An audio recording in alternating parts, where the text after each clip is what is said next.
Good morning, everybody, and welcome to the 2015 Chris Flanigan Wrestling Invitational here at Crestwood High School.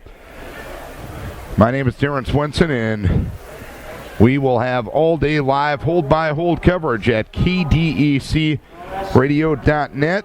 We have 7 teams here in the tournament today. The Decorah Vikings, the Crestwood Cadets, the Central Elkader Warriors, the Cedar Falls Tigers, Dubuque Hempstead, Riceville, and Turkey Valley. My name is Darren Swenson, as I mentioned, Dave Omdahl alongside, and a traditional tournament that Decorah has been in for years, and always usually been a pretty good tournament over the years when it comes to quality competition. Yeah, when you see, we have some tournaments where the numbers have been really down, the teams have been really down. We've got 7 pretty good teams here. A lot of times we come here and we see some teams like Cedar Falls, Hempstead. We don't see otherwise, so nice to see them here. And that's obviously they bring some pretty good competition to the end of things, and they're trying to fill up the brackets with as many JV kids as possible as well. So all in all, it should be a reasonably quick day this afternoon. Nothing wrong with that, but as long as you get some good competition to go along with it, that's a fine thing. Yeah, and they do wrestle back for a true third, so that's neat. Looks like we got a match up here, Decorah on the west mat. Philip Eady. No, that wouldn't be Philip. Yeah, that there is here at 106. Michael Millage here at 106 received the first round bye as the top seed. Philip Eady is the number 2 seed. Byron Bruning is wrestling unattached. He is a JV kid wrestling for Decorah against Chance Thordston, a freshman with a record of 15-0 for Riceville this year. And on the other mat right now, it's Dylan Gottschalk of Dubuque Hempstead and Carter Russell of Cedar Falls. Yeah, it looks like Gottschalk got the first takedown over here. And Thordston just got the fall over Byron Bruning in 37 seconds. So Thordston for Riceville will move on to face Michael Millage of Crestwood. Millage, of course, a good kid, 20-1 record. And Philip Eady with a 14-4 record, the number 2 seed for Decorah at that weight class. And over on the east mat, Gottschalk from Dubuque Hempstead just hit a beautiful fireman's carry against Russell from Cedar Falls. And leads now. They've crisscrossed the scoreboard. Crisscrossed the scoreboards, 4-1, yeah. Because for the convenience of the coaches, because they're looking in one direction. And that's why they'll be looked at. And Gottschalk who was the 4th seed, just got the fall over Carter Russell of Cedar Falls. And that happens in a minute and 18. So Gottschalk moves on to the semifinals. He will be Philip Eady's opponent coming up a little later on. Let's go to 113. Ryan Steffen of Crestwood is the number 1 seed. He receives the first round bye. Gabe Penrith of Cedar Falls receives the first round bye as the 3 seed. Joe Kanoki of Decorah receives the first round bye as the 2 seed. And we have one match coming up right now, and that is Caleb O'Connor. It looks like a Cedar Falls JV kid with no record listed. He is taking on Jacob Faber of Dubuque Hempstead, and O'Connor with the 2-0 lead here early on. Yeah, it's nice to see Cedar Falls here at 3A school that we won't meet. See some new kids. And Dubuque Hempstead also providing some new competition as well. Those 2 teams have been at this tournament over the last few years, and I think over the years they've done a pretty good job of getting different teams over the years. I know the Crestwoods, the Ricevilles, the Turkey Valleys, the Decorahs have usually been here no matter what, but the other teams have shifted pretty well throughout the course of time, and you get to see some different competition 20 minutes from your home base, and that's not a bad thing at all. Yeah, it looks like here we've got 120 pounds. Jacob Waters of Cedar Falls and John Gosling of Turkey Valley. Yep. And Waters, the Cedar Falls 2nd seed kid. And already leading 8-0 against John Gosling Turkey Valley. Caleb O'Connor, the JV kid from Cedar Falls, wrestling Jacob Faber of Dubuque Hempstead on the other mat. And O'Connor has a 2-1 lead with 23 seconds left here in the first period. Of course, Decorah just about 12 hours ago finished up their last duel as they lost to Charles City last night by a 49 to 26 margin, and probably overall left a lot to be desired, top to bottom of the lineup. Is that a fair way to put it? We didn't wrestle well. Not a lot of fight. Didn't look like they really didn't hold their position well. Gave up falls when we shouldn't have. Gave up points when we shouldn't have. Just didn't use the things that we could have used. And Waters from Cedar Falls just got a fall over John Gosling from Turkey Valley. Moving up to 126 pounds. And this is Chase Hubka, who's going to be a JV kid today for Decorah. He is wrestling Connor Slivka of Crestwood over on the mat to our left. Because Devin Stortz is in the lineup at 126 as the regular varsity competitor. And Slivka just got a little Kelly there and took Chase down.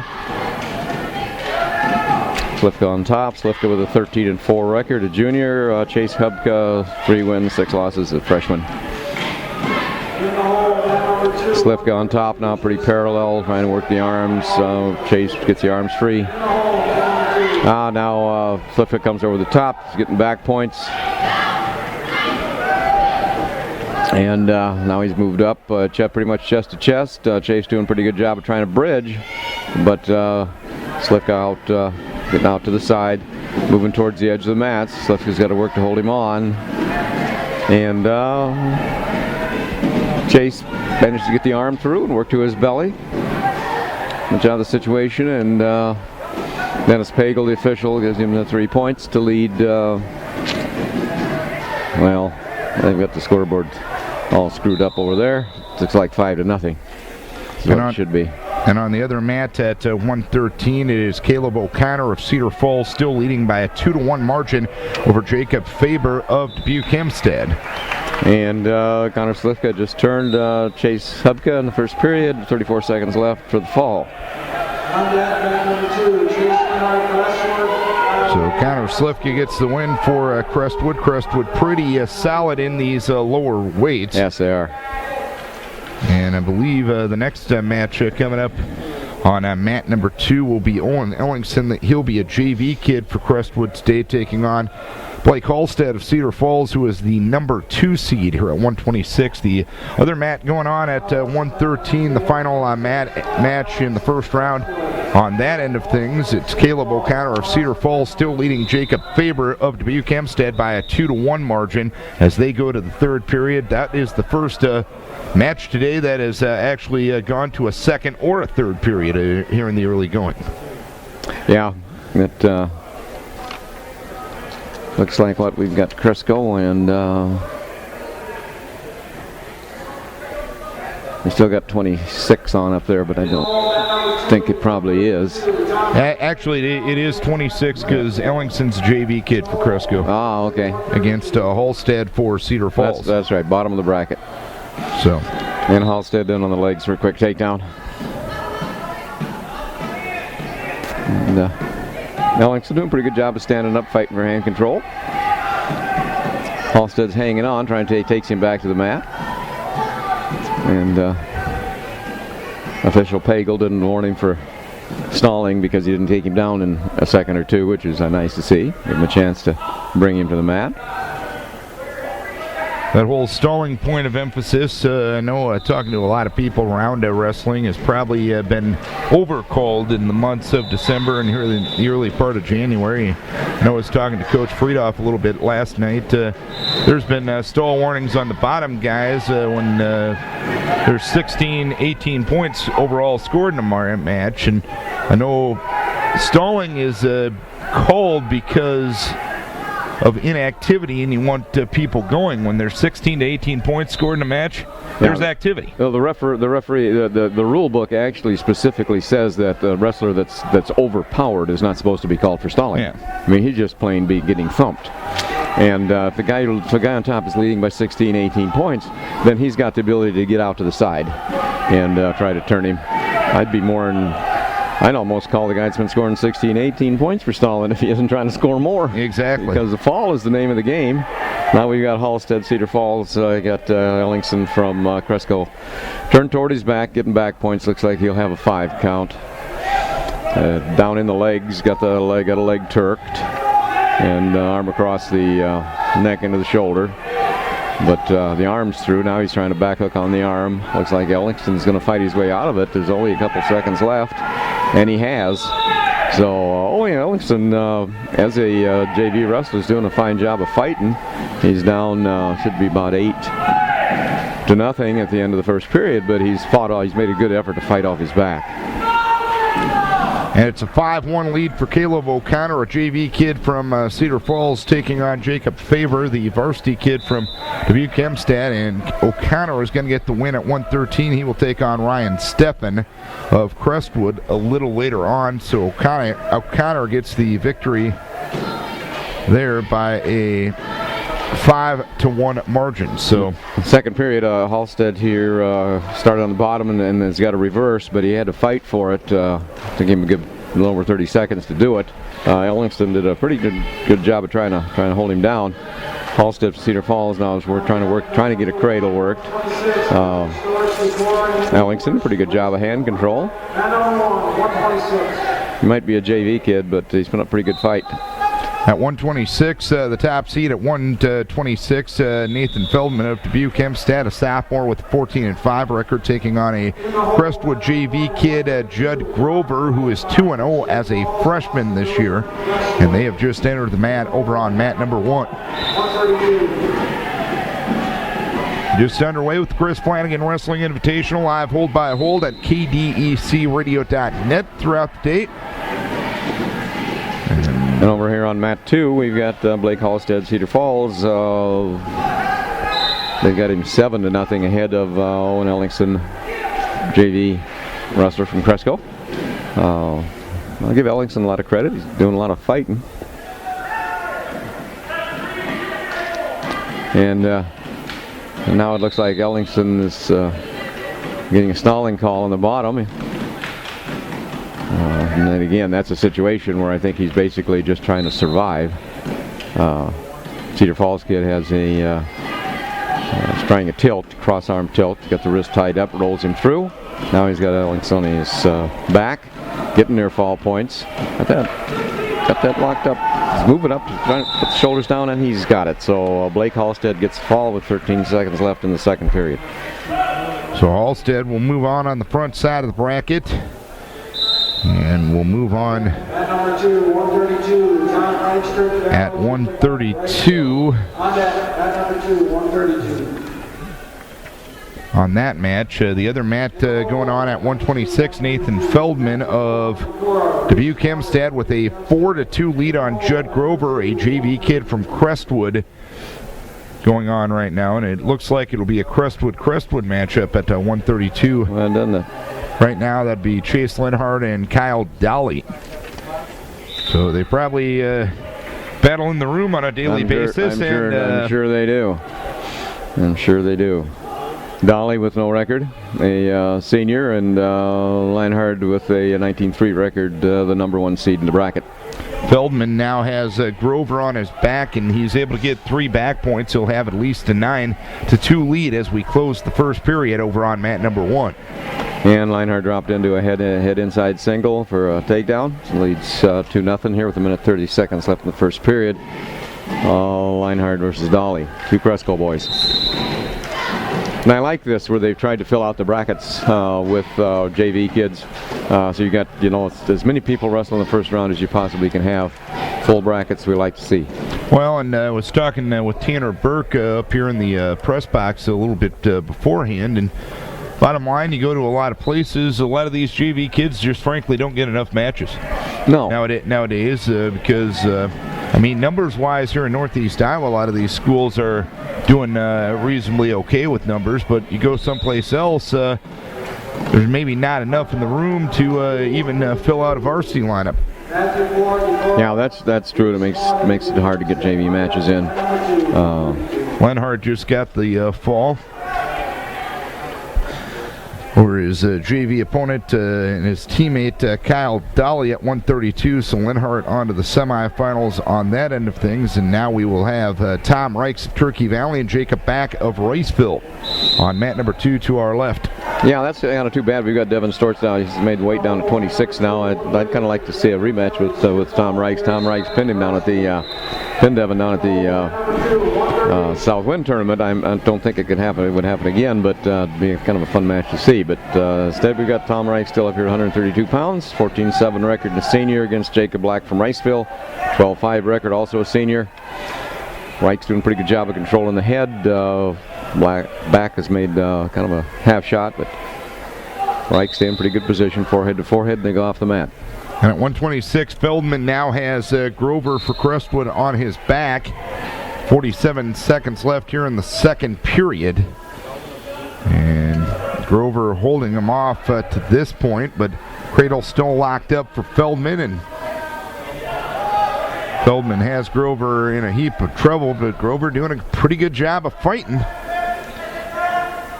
On my mat here, mat number 2, Tom Reichs has the leg up, and he's got the takedown. Head outside single, went to his feet, took him over backwards, and Tom Reichs leads 2-0 over Jacob Back from Riceville. Down in the middle of the mat, trying to work for a ball and chain, doesn't get it, moves up for inside wrist control. Tom Reichs putting a lot of pressure on with his shoulders. Got Jacob Back pretty well extended. Feldman leading Grover 16-3 second period, 18 seconds left after a restart.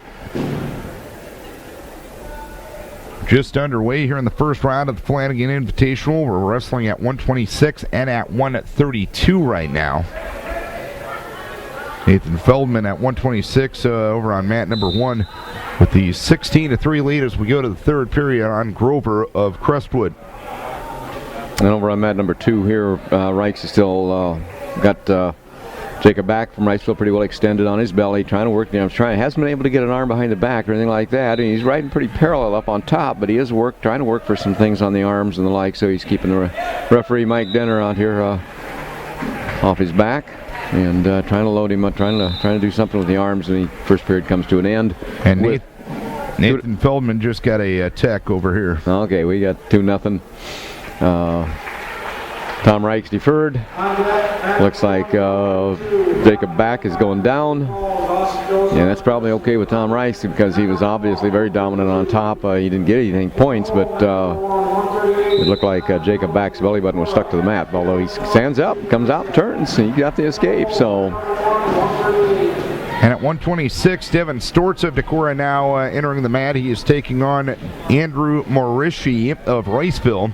Morishi with 9-10, a sophomore. Devin Storts having a nice year to this point at 13-5, the junior. They are just underway in the first round here at 126. And over here at mat 2 and 132, Tom Reichs is just came in for nice Kelly move and took Jacob Back from Riceville down for the score, make the score 4-1 now. And Devin Storts able to get the early takedown. Now has an arm on the back trying to get a leg in. He leads at 2-0. We're 30 seconds into this match. He's got a wing in. Now he starts going or walking around the head. Didn't quite make it. Now he's got the wrist on the far side, chicken wing on the near side. Got to bump the hips over before he can go. Got to bump the hips, Devin. Now he's trying to bring him, load him up as a tilt. Now he's going to take it as a tilt. He's got to count 1 count. Now he's got a 2 count. And Tom Reichs with a 4-1 lead on the other mat against his opponent from Riceville, Jacob Back. And that's okay. You can go back to mat 1 now. Yeah. There, and I just got excited over there. Hey, you know what? Yeah. when a Viking has a loading up a kid and trying to turn him like that, wing and a fire. When a Viking, the old coach Amdahl gets a little excited. I like it. When a Viking has a wing and a wrist, yeah, that's what we like to see. Still a 4-0 lead on Storts. He does have Marishi on his back, and he completes the fall in 1 minute and 34 seconds. So Devin Storts will move on to take on Blake Holstad of Cedar Falls in the semifinals a little later on this afternoon. And we're coming to the end of the second period here with Tom Reichs on top of Jacob Back, leading 4-1, still leading 4-1. And Tom will have his choice at the beginning of the third period. And I see Coach Andrikaitis says take down. And the winner of that match will take on Chase Lenhart of Crestwood in the semifinals this afternoon. And here at 132, Austin Dozark of Crestwood is taking on Brock Wiedenbacher of Cedar Falls. Wiedenbacher, a sophomore, 10-6, gets an early takedown. And Dozark, a JV kid. Cross face, leg in for Wiedenbacher here. Reichs come up off the bottom with a combination. He tried to switch, didn't work. Went to a sit out, got out and turned, and got the escape. And then now he Jacob Back had Tom's leg, but Tom drove it to the mat and changed positions and took Jacob Back right down, not to his butt, but back as Riceville is belly out now, and so Tom's in the position he spent most of the match on top, trying to work the arms, and Back is doing a pretty good job of keeping the arms away from him. So the score is only 7-1. Wiedenbacher with a takedown and a turn, so it's a 4-0 lead for Wiedenbacher of Cedar Falls here at 132 pounds as he is taking on Austin Dozark of Crestwood. And again, Tom Reichs on top. Not too sure if I was the official dinner here. Maybe I'd hit him for stalling a little bit. I think with a 7-1 lead, you're kind of obligated to get out the side and work a little bit, maybe take a few more risks in order to get the fall. And Wiedenbacher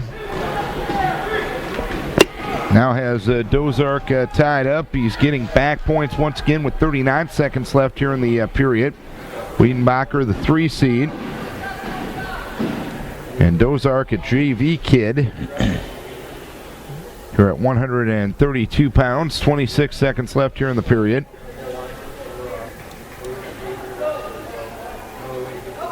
And 3 back points now awarded. It's a 7-0 lead for Wiedenbacher.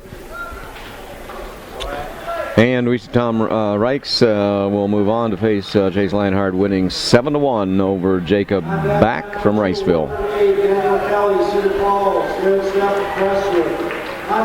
So we're up to 138, and now Matthew Fullhart's going to be out on the mat against Reese Howder over there on your mat, Dave.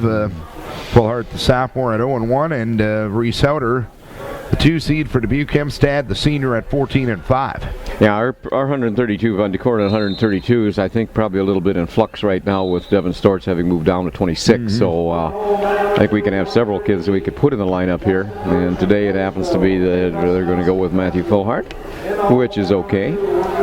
And I'll see what he can do against Reese Hyder from Dubuque Hempstead, senior with a 14-5 record, the number 2 seed here. Interesting that there's no Minnesota schools this year. Yeah. That's been a little different from the years past. There have been a few times where there's been more Minnesota schools than Iowa schools. There has been, yeah. So there has been. Right now they're just working, feeling each other out, going head-to-head. Matthew makes kind of a shot at the leg, but he's a little far back and doesn't get it. So they come back ear to ear now. Howder from Dubuque Hempstead trying to work a underhook there. Again, break contact and working head-to-head. Matthew, pretty good stance. Keeping his head over his shoulders over his knees. Wiedenbacher still with a 9-0 lead now. 55 seconds left in the second period. Wiedenbacher from Cedar Falls, Dozark, the Crestwood JV kid. Crestwood actually has 3 wrestlers at this weight class, as they just filled up the brackets with JV kids today.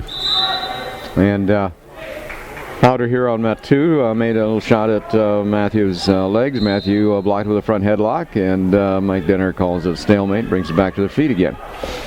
About 30 seconds left in the period, and there Howder makes a shot from too far away. Matthew makes a nice step back. Howder looking like he's got double underhooks on now, trying to work a throw. Snaps Matthew's head to the mat, comes around, trying to come around, put a cradle on. He did get around with 13 seconds left to score 2 points. And Brock Wiedenbacher of Cedar Falls just finished up the fall over Austin Dozark of Crestwood on mat number 1. So Wiedenbacher moves on to the semifinals. He will face on the winner of the Howder Fullhart match that is over on mat number 2 at the present time.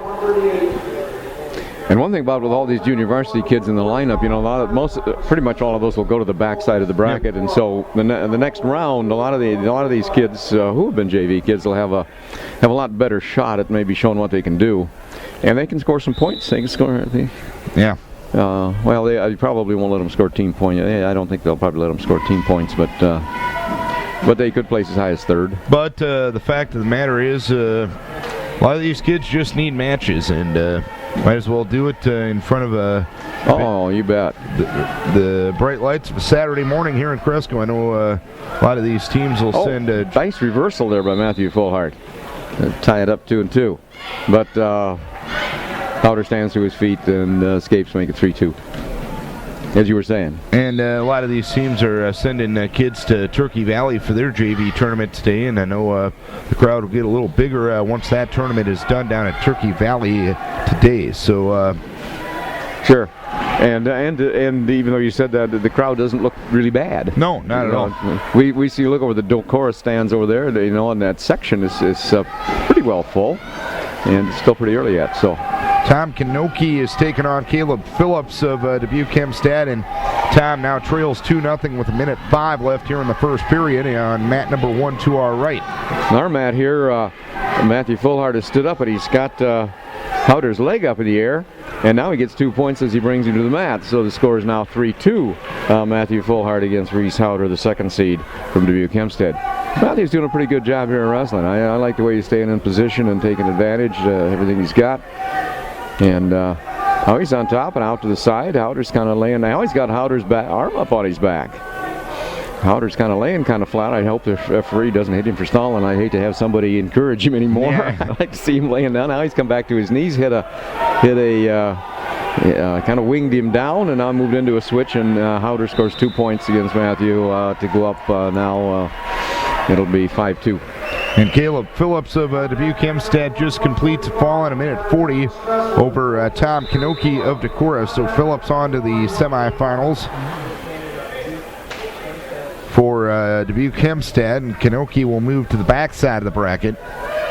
And the next match we got coming up here, I believe it's going to be a Central Elkader Turkey Valley matchup. Cale Reichs of Turkey Valley, the freshman, had a 15-9 record, taking on Ted Hilgerson of Central Elkader, a sophomore with a 7-10 record. And we're going in the third period here, and Matthew Fullhart had his choice, chose up. He's behind 5-2. They chose neutral, I'm sorry. Neutral. And Matthews in on a shot. Howder tried to seatbelt and a whip over and slipped through the arm, but came up on top. So he's up now 7-2 over Matthew Fullhart. Matthew on the edge of the mat stands coming up to his feet. Howder ties up the arm, takes him backwards, tries to hold onto that arm and get a tilt out of it, but doesn't. And now he's up trying to get a cradle. Trying to drive Matthew's head to his knees, doesn't work. Comes up now, riding on the side, riding on the left side. Tight waist ride. Matthew goes to a sit, but stops there. Needs to move, and they're at the edge of the mat. So official Denner calls him back to the center. And Cale Reichs with the takedown on Ted Hilgerson of Central Elkader with a minute left here in the first period. And Reichs takes the 2-0 lead here in the first round at 1:38. And Matthew starts on the bottom. Howder's riding with a tight waist. Got him kind of extended now. Trying to get, he's got a wrist, trying to get it up on his back. Matthew doing a pretty good job of controlling that, keeping that wrist. Now he comes over on the other side for a half, but Matthew gets his head up, looks the other way, and comes out of that. Howder with his head in the armpit now, trying to wrist with the head in the armpit.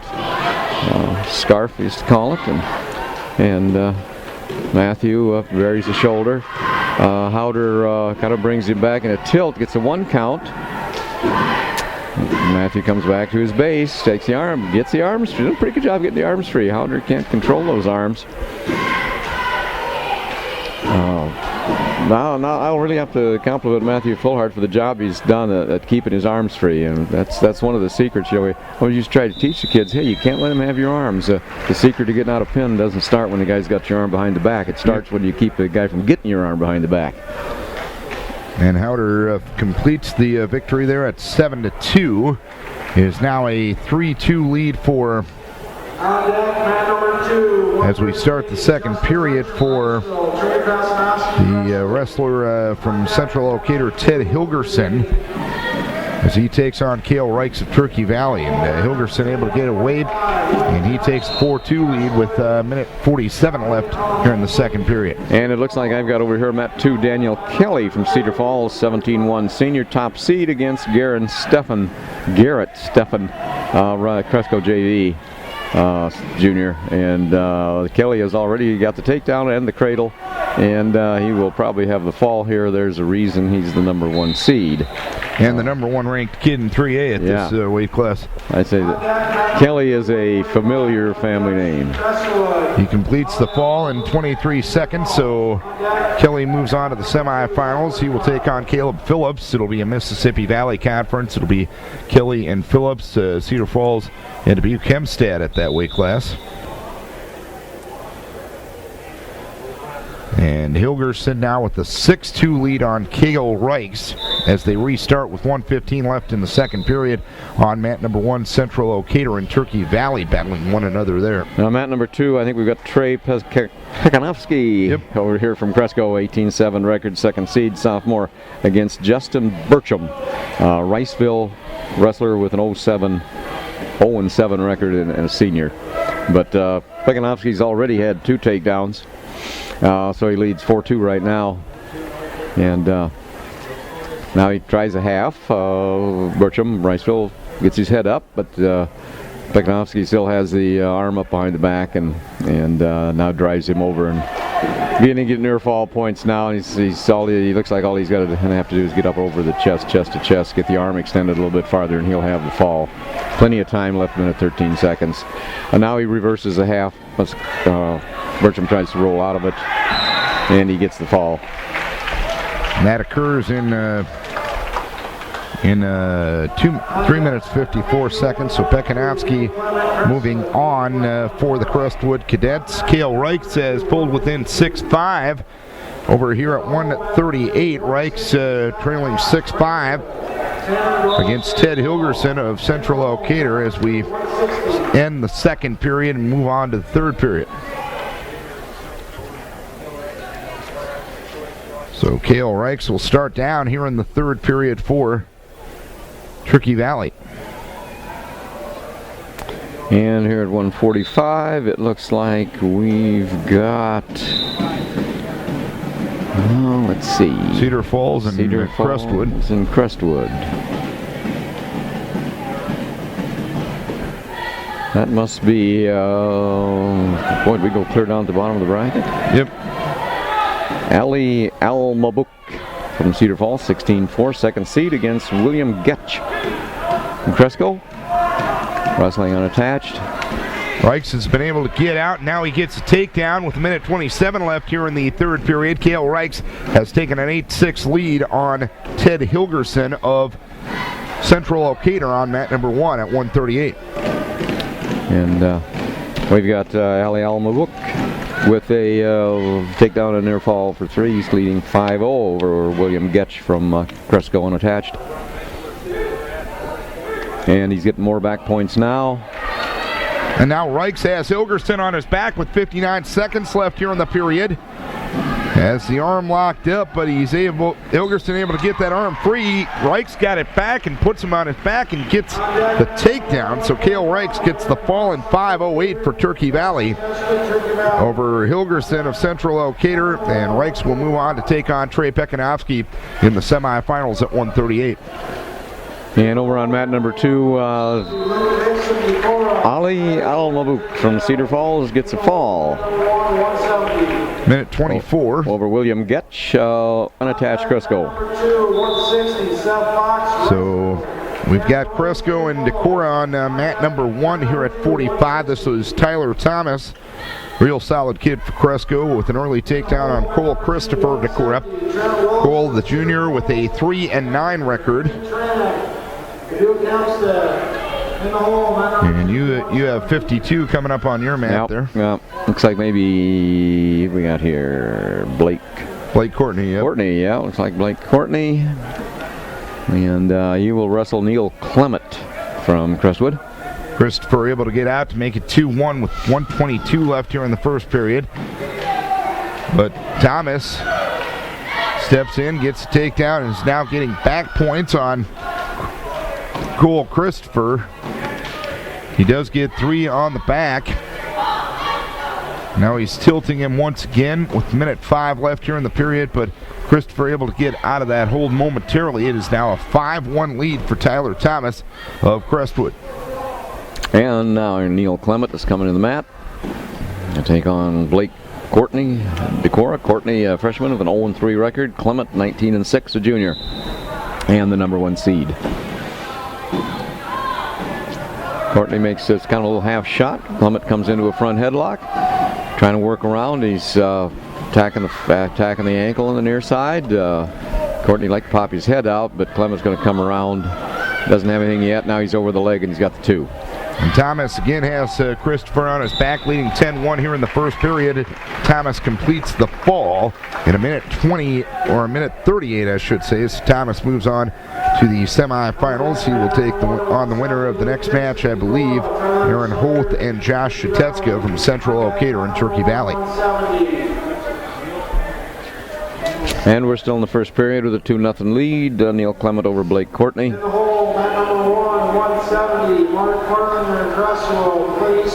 Clement looks like a little high. We've got the legs in now, but Courtney's down pretty flat. And Aaron Holt and Josh Shatetska are on mat number 1. Holt, a Central Decatur junior with a 2-12 record. Shatetska, a freshman for Turkey Valley with a 1-15 record. And Clement with both legs in here. Now he's stacking Blake Courtney up and getting back points. Got a half in. Now he lets go of the legs and comes out to the side. Now he just powers him over with the half and gets the fall over Blake Courtney of Decorah. 24 seconds left in the first period. Clement will move on to the semifinals at 152. A 2-0 lead here for Central Decatur's Aaron Holt at 145, leading Josh Shatetska of Turkey Valley with a minute 12 left here in the first period. And Clement from Cedar Falls from Cresco next round will face Justin Kime from Turkey Valley, who was the 4 seed and had a bye. Only 5 wrestlers wrestling at 152 today. And now Holt has Shatetska on his back, and Holt of Central Decatur is going to get the fall in a minute 8. So he will wrestle Tyler Thomas of Crestwood in the next round of competition. And here at 160, it looks like we must have okay, a little different uniform for for Tanner Doyle of Cedar Falls, but he's wrestling Seth Fox from Riceville. Another weight class with only 5 wrestlers. Alec Felshaw of Decorah, the top seed. Carter Kramer of Dubuque Hempstead, the number 2 seed. And Chris Guest of Crestwood, the number 3 seed.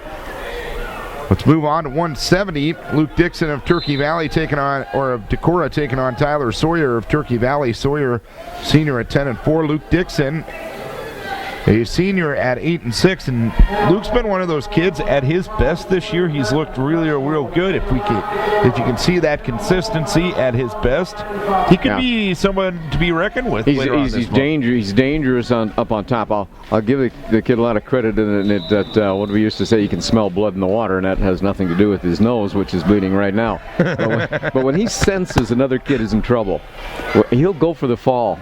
And if he gets a guy on his back, I don't care what the records are, throw them out there. The kid's in trouble. Yep. He's a pinner. And sometimes he makes some mistakes, he gets himself in trouble. But if he senses an opening for that fall, he'll take it. When he takes it hard. 1:35 left in the period. Blood time for Luke Dixon here on mat number 1. And we've got Tanner Doyle from Cedar Falls, who was a 9th grader with no record, defeated Seth Fox from Riceville, was 4-14. I don't think they seeded this bracket. I think this was a draw. Perhaps, yeah. No wonder Tanner Doyle, Gene Doyle is a long-time coach at Cedar Falls. I wonder if this is perhaps a grandson. Yeah. You'd imagine at least there's some bloodlines going on there. Could be. Good to see. But wrestling is such a family sport that names that were famous back in the 50s, 60s, and 70s, you'll see a lot of those same names nowadays, and that's one of the neat aspects of this sport, in my opinion. I have a lot of deja vu here. And a good memory for that matter. And a lot of good memories. You've got a lot of good memories. And I've got Trent Willison from Cedar Falls, the 3rd seed, 11-6 record, a senior, against Henry Tran, wrestling unattached. I think he's a Dubuque Hempstead kid. Looks Hempstead. Like it. Does that look like a Mustang on the back? Or whatever. Are they the Mustangs? Hempstead? Good question. Yeah. Looks like an. Why do you put me on the spot like that? It looks like an Iowa uniform is what it looks like. It's black and gold. But looks like. But somehow Iowa would only have one uniform as compared to 6 or 7 like some programs do. Yeah, right. That's, I think, getting out of hand here. But. So Luke Dixon with some more blood time. He does have a 2-0 lead here on Tyler Sawyer of Turkey Valley. We're already up to 170. A lot of quick matches thus far, and a lot of buys here in the first round of competition.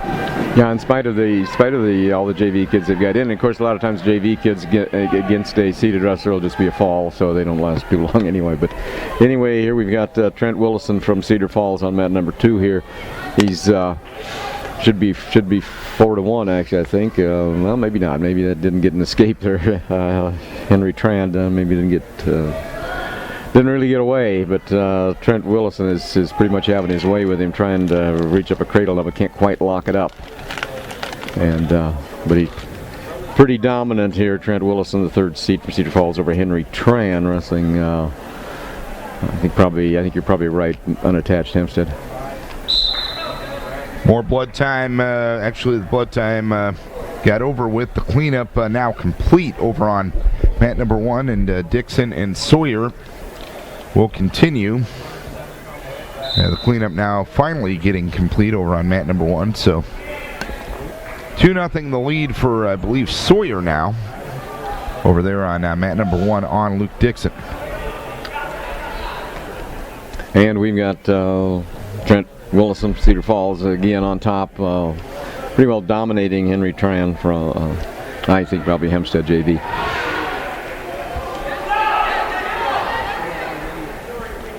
And there's still blood issues with Luke Dixon, so 1:21 left here in the period.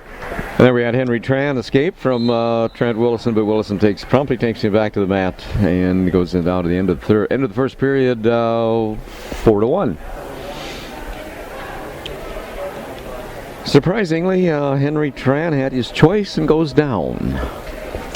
Been there the whole first period. I think coaches got better. Coaches got You've been down enough, son. Yeah, coaches got to him and reminded him of where he spent most of the first period.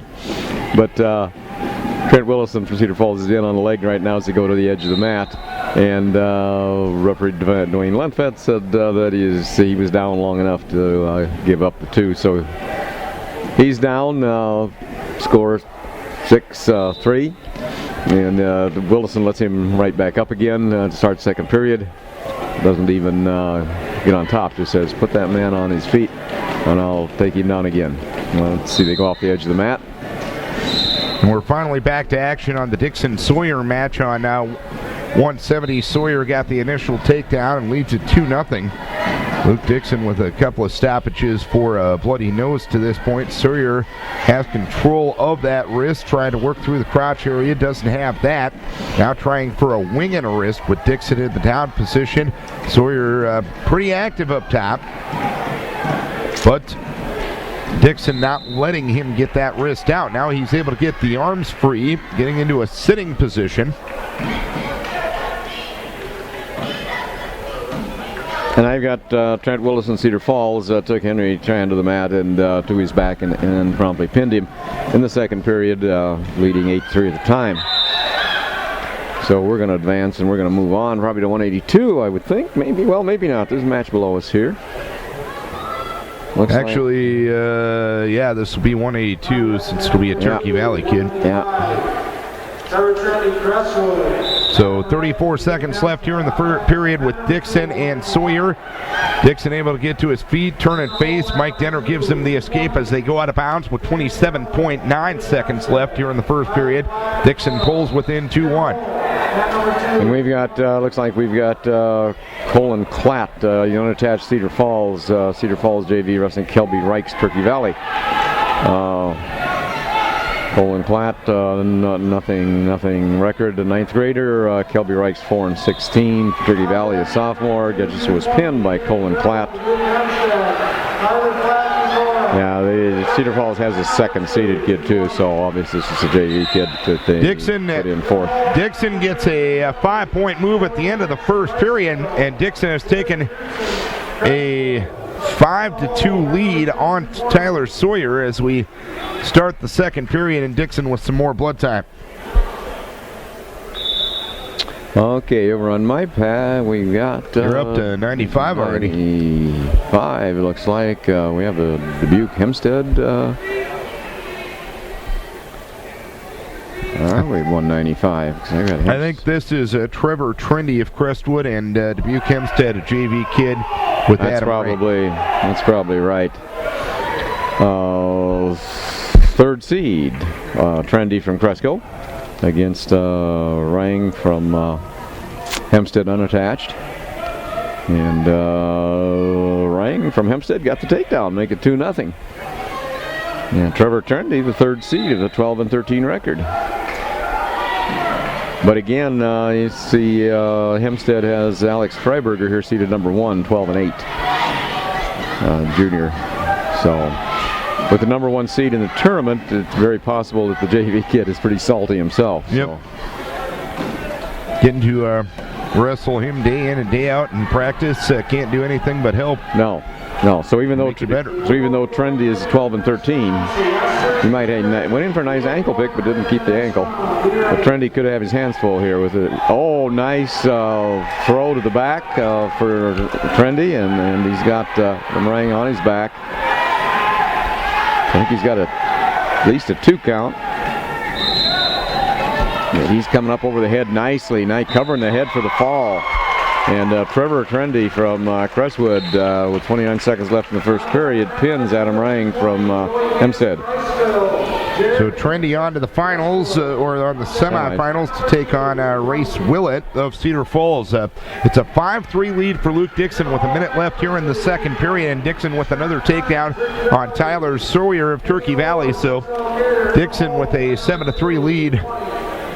And this is just what Luke needs. Yep. He has some confidence now, and top is his best position. And of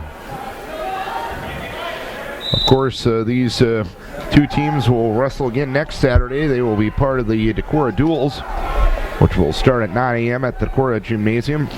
Great tournament, team format. Yep.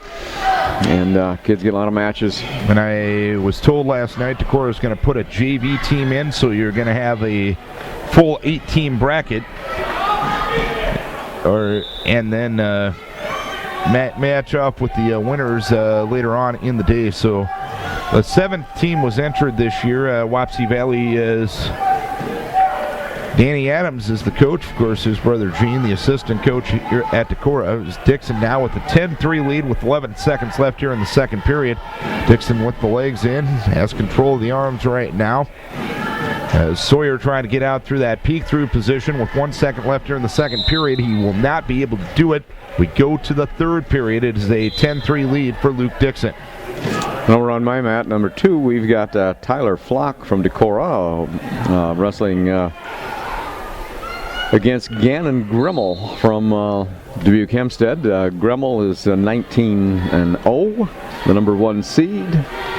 I'm not sure where he's rated, but it's high. Yeah. And he's a very well-built 220-pounder. Oh yeah. And here's Dixon with another takedown. Now he's getting back points. He's up at least 12-3. He's got Sawyer on his back, and he gets the fall. Luke Dixon, we talked about his ability to smell blood. He did exactly that there. Gets the fall over Sawyer in 4:22, and he will take on Brandon Haas of Dubuque Hempstead in the semifinals later on this afternoon. And we've got blood time over here. In the hole, mat number 1, 285. And now over on mat number 1 at 170. It is Mark Farlinger of Crestwood, a senior with 2-11 record, taking on Clint Eastman with a record of 13-6 for Riceville. Eastman gets the early takedown there. And we're just getting ready to start to get the blood cleaned up. Tyler Flack assumes the bottom position behind 4-0. Rimmel is ranked number 2 in 3A at 220, by the way, David. Okay. He looks like he maybe deserves it. Right behind Ethan Anderson from the very solid Southeast Polk program. And maybe just cautioned Gremmel, and official is out there. Eastman has Farlinger stacked up right now with 1:10 left here in the period. Flack stands up, turns in, gets a 1-point escape. I think it was too highly contested by Gremmel. Flack goes in, makes a shot at the leg. Eastman able to get the 3 back points, and he leads at 5-0 as we go to the second minute of the first period. And Tyler Flack tried an attack there with but he left his arm out a little bit, and Gremmel went underneath it and just promptly threw him to his back. But I'll give Tyler credit. He's trying to fight out of it. Gremmel has the arm up over his head, trying to stick his elbow in his ear. But Tyler Flack bellies back out and gets his 3 back to lead 8-1. Eastman has Farlinger cradled up right now with 40 seconds left here in the period. He leads at 8-0. He's able to get 3 more back points to make it an 11-0 lead. Gremmel here had Tyler in a cradle and rolled him to his back, picked up 2 more back points. And pretty much just released the cradle, come back. Now he's trying to work the arms. Gremmel's kind of floating on top, looking for some kind of opportunity. Now he's coming across. Looks like trying to control the wrist. Got a lot of pressure on. He's got a leg kind of tied up here. Gremmel's tough on top. Got good pressure, and time's out. And 11-0 Clint Eastman of Riceville leading Mark Farlinger of Crestwood as we go to the second period on mat number 1. And Gremmel decides to go down, start the second period. I think this is just practice for him.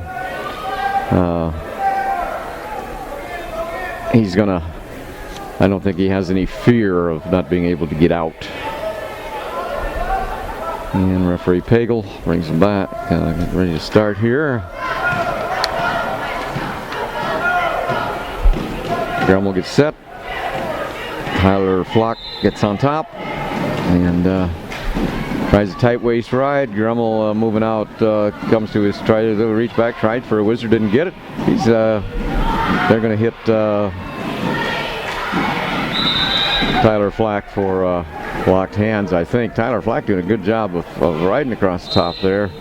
I think he's got his hands locked around both of Gremmel's legs, so Gremmel just rolls through for a reversal, and he's going to get one technical violation and 2 reverse. So.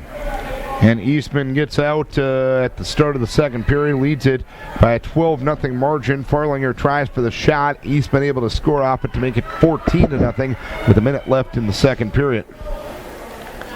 And they have went to their feet yet. They went to their feet, and Tyler Flack's coming up trying to get a half Nelson on. Gremmel just sits through, takes Tyler to his back, and gets the fall. And so Gremmel from Dubuque Hempstead.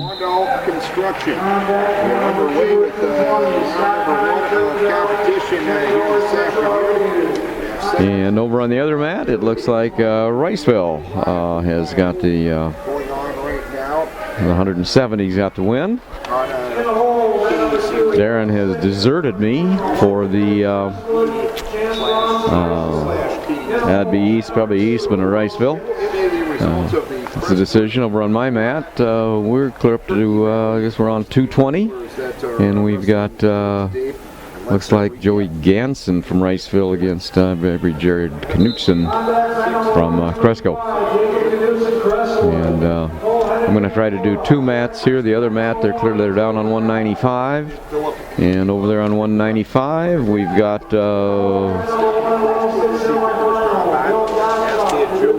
what do we have here? 195. We've got Daniel Ott against Sawyer Peckham from Crestwood. Daniel Ott got the 4th seed, 5-7. And Sawyer Peckham wrestling Cresco unattached. Yeah, Trevor Trendy was their varsity at that point. So we've got Daniel Ott with Sawyer Peckham in a front headlock. Peckham backs out of it, moves to his feet. I'll spend most of my time with the Decorah boy. It looks like on the other mat up at 220, we've Crestwood's won that one by a fall. And so Jared Knutson. Cresco wins by fall over Joey Ganson, Riceville. Now we'll go back up to 220 again, and they're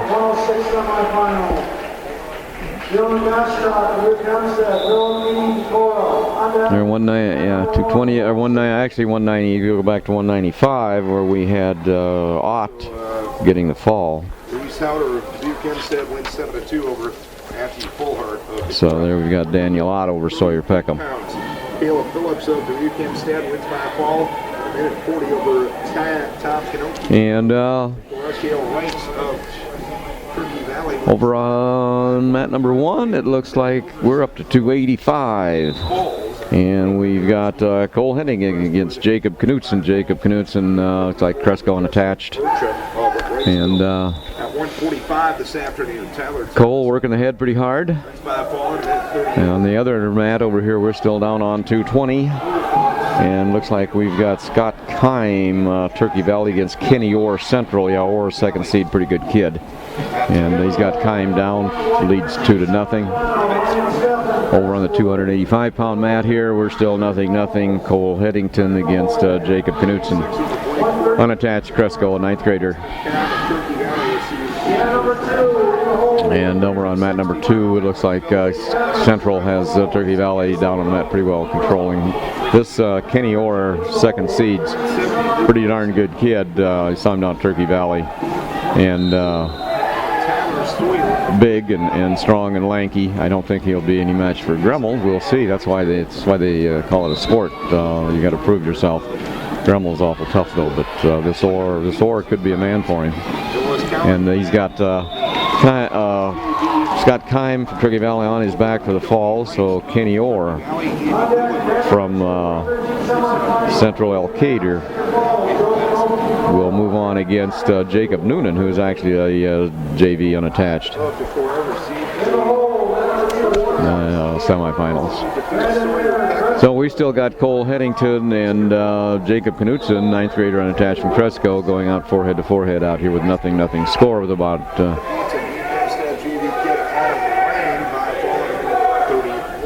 says a minute 52 in the first period, but I think they've been wrestling longer than 15 seconds. So I think it must be in the second period over there with no score.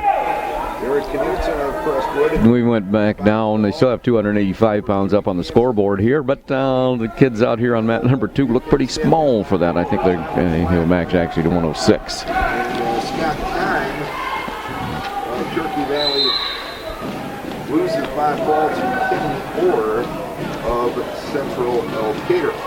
285, and you got the last. So anyway, the first round going on right now. Cole Headington. We're still nothing. Scoreless going to the second period. It's Jacob Knudsen of the Crestwood JV and Alan Iverson. Yeah, now they got 106 up on the scoreboard, and it's 2-1. Cresco leading Riceville at 106. 15. We're still nothing in the second period here. Minute 45 on the clock, and Cole Headington is down.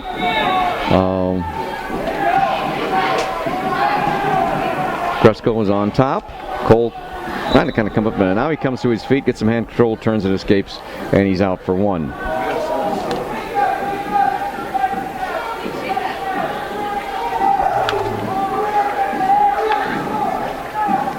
And so Cole Headington and Jacob Knudsen, Cresco unattached, go out of bounds. Headington in on a shot, but takes him into the coach's chairs there off the edge of the mat. And I mentioned here now too, the Cresco looks like they got 2 new mats, look pretty nice. And I'm back, Dave. Okay, you can go ahead and have your mat number 1, Cole Headington. Leading 1-0 on at 285. You can stand the excitement. Well, sometimes heavyweights are just heavyweights. We'll put it that way. Right, yeah. You never know what's going to happen, though. Exactly. Yeah, never know.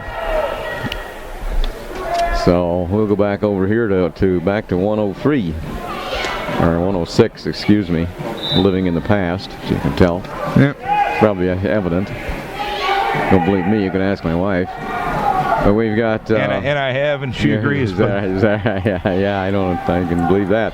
1-0 Headington leading. Millage wrestling at 106. 106 against Chance Lunson from Riceville. Now Cole has Knudsen on his back and able to get the fall. Sure enough, you get all the excitement, Darren. You're lucky dog, you. And Headington will take on Alan Iverson of Crestwood in the semifinals later on this afternoon. And now we're totally in the semifinal mode.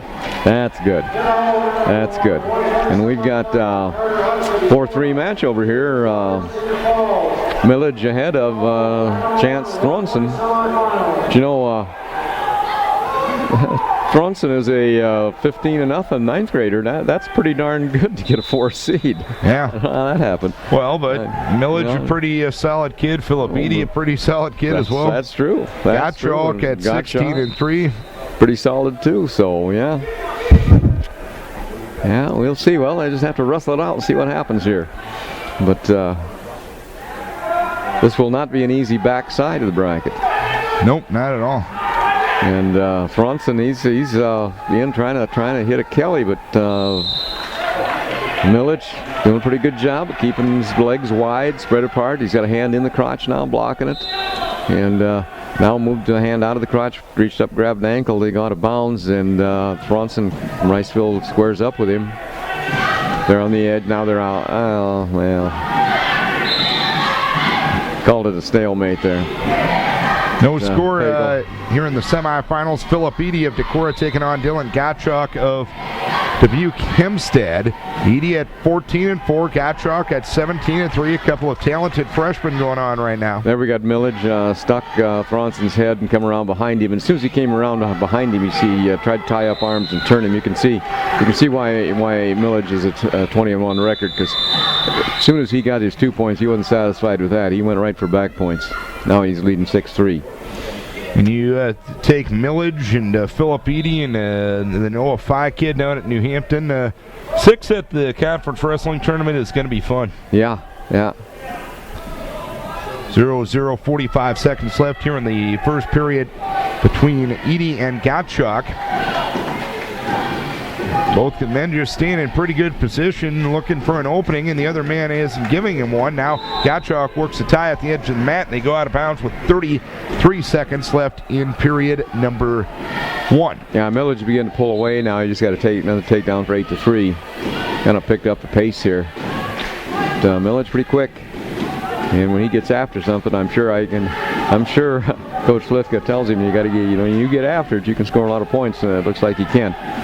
He's got riding with an ankle now. He's got an arm tied up. He's got a leg in. Got a leg and a half. Trying to power him over for points. And needs to get up on top a little bit higher to roll out of bounds. And first period comes to a close at 1:06. Philip Eady in the semifinals, and Dylan Gottschalk of Dubuque Hempstead are scoreless. Gottschalk will get the choice, and he will go down to start the second period. We've got Millage on top, and Tronson trying to work some hand control under there, trying to swing out, but Millage follows him, riding with a tight waist. A pretty good job of staying. Tronson's doing a pretty good job of turning and trying to sit out. Now Millage comes in, puts a half. Now he comes back around behind. Doing a good job of following Tronson. Tronson trying to work some hand control. Let's go of it. Tries to hook a roll, but Millage has the leg hooked. That'll never work. Gottschalk has gotten up a couple of times, but Eady has circled behind and able to keep him down. 1:27 left in the second period, no score. Tronson out head-to-head now, but there's still no escape because Millage still has control, still got the head. Now he gives up the head, and Tronson has 1 point, makes the score 8-4. And we're at the end of the second period. 8-4. Tronson, he's a fighter. A series of 4 freshmen here, pretty tough kids. And must have been the end of the third period. Must have been the end of the third period. And so Millage will go on to the finals. And Philip Eady is still scoreless. Eady trying to hook something up top. Wasn't able to do so. Gottschalk trying to sit out, but Eady able to circle around. 48 seconds left here in the second period. Still scoreless. You're at 1:06 in the semifinals. And we've got over here on mat number 2, Joe Kanoki at 113. And he's wrestling against Gabe Penrith, a sophomore, 13-6 record from Cedar Falls. Kanoki the second seed, Penrith third seed. Penrith's in on a leg. Kanoki trying to block it off, but Penrith really, really low. And that, that name's familiar too, Darren. Yep. The old coach at UNI, Brad Penrith, wrestled for Iowa. 30 seconds left here in the second period. A scoreless match between Eady and Gottschalk. Gottschalk took down to start the second period and has not been able to get out. Eady with the arms tied up. Gottschalk has been able to get to a tripod a couple of times, but Eady's doing a good job chopping the wood and keeping him down to the mat with 10 seconds left in the second period. And we're about a minute into the first period here between Penrith and Kanoki and still scoreless. And the second period will come to a close. Eady able to stay on top in that second period. That's a bit of a victory to have a ride out. Now, I was going to ask you, strategy-wise, obviously Philip's going to go down here, but do you think about going top in a situation like that since you beat on him for a couple of minutes? But did you come close to turning him? If you didn't come close to turning him, then you go down. Then you play the percentages, go down, take your points. Philip able to get to his feet, but Gottschalk circles around and they go out of bounds with 1:53 left here in the third period. Scoreless between Eady and Gottschalk. Winner gets Michael Millage of Crestwood in the semifinals. And Joe just scored a 2-point takedown over Penrith, make it 2-0. Still in the first period. 21 seconds left. Eady able to get out with 1:43 left here in the third period. Philip has taken a 1-0 lead on Gottschalk. And Joe Kanoki putting a lot of pressure on. Got an arm, got the ball and chain, trying to ball and chain tilt, and he got it, and he's getting points. Denner counted 5, so we got 3, and the period ends, and we're going to go up 5-0 against Gabe Penrith from Cedar Falls. Out of bounds they go, 1:22 left here in the period. Gottschalk and Edie leads at 1-0. Neither man has been warned for stalling to this point. Yeah, and this apparently is, I would guess, maybe Brad Penrith's son, because I see Brad Penrith sitting over in the Cedar Falls corner. Oh. The old UNI coach. Iowa wrestler. Year-to-year tie between Edie and Gottschalk now. Edie trying a bit of a level change, but Gottschalk able to counter that well. He's got control of the shoulder of Edie. They start the second period here in the neutral position, and Joe has tried a couple of shots, hasn't got them. They're up on their feet now, and turns Penrith down, circles Penrith down to the mat, and he's got another takedown, lead 7-0. So, stalemate called, 45 seconds left here in the third period. Edie still remaining in a 1-0 lead. He rode out Gottschalk in the second period, and Gottschalk now gets to a leg of Edie. Edie able to get the hips back, but Gottschalk breaks him down and gets the takedown. Gottschalk leads at 2-1 with 29 seconds left here in the third period. Edie able to get to his feet, tries to turn into him, but Gottschalk rides him out of bounds. 25 seconds left here in the third period. Gottschalk leading 2-1. And in our mat over here, Joe Kanoki's really working the arms. He's got double arm bar here on that arm slips through. Doesn't get it. But, Phillip able to get to his feet. 22 seconds left here in the period. Gottschalk trying to put a leg in from the standing position. He's warned for stalling. Phillips turns and faces, gets the escape. It's 2-2 with 13 seconds left here in the third period. And we've got Joe Kanoki still on top of Gabe Penrith, but referee Denner calls it potentially dangerous there. Gottschalk in a shot at the end of the period, but unsuccessful, and it's 2-2 as we go to overtime on mat number 1. Winner gets Michael Millage of Crestwood. And on my mat, Penrith got to his feet very quickly. Joe dropped down on a single leg, and he's holding the leg now. He needs to hold that leg tight, stay in there, look for a stalemate. Well, he's taking Penrith to his butt. There's only 18 seconds left. Needs to get an arm through, and he comes out up on top, so nothing happened. Still remains 7-0. There's Phillip in on a shot. Gottschalk able to counter. Gottschalk has the only takedown of this match. Gottschalk controls the elbow of Phillip Edie. 27 seconds left here in the overtime period. Edie reaching for the shot. Gottschalk able to get the hips back. Gottschalk with a snap down has control of the head and of the arms of Edie. He's trying to circle around with 13 seconds left here in the period. Edie steps through, able to get the takedown. Phillip Edie with the overtime victory on mat number 1, and he will take on Michael Millage of Crestwood in the finals at 106. Boy, that should be fun. Now, good to see. Here we've got Joe Kanoki took down at the suggestion of Coach Stockwood, and I really am not sure why. It's up 7-0. Now he's up on his feet again, so he's okay. I just hate to see a kid take down when he's never been down a whole match, and you just don't know what that other kid. Maybe he's a wonderful cradler. I don't know. Yeah. In this case, he wasn't, and it worked. So Joe Kanoki's on his feet.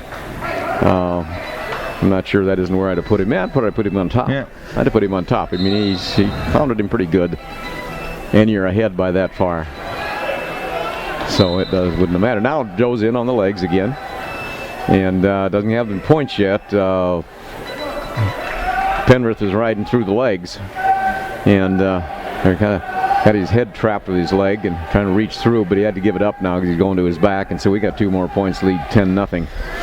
So we're on our way to a major decision here.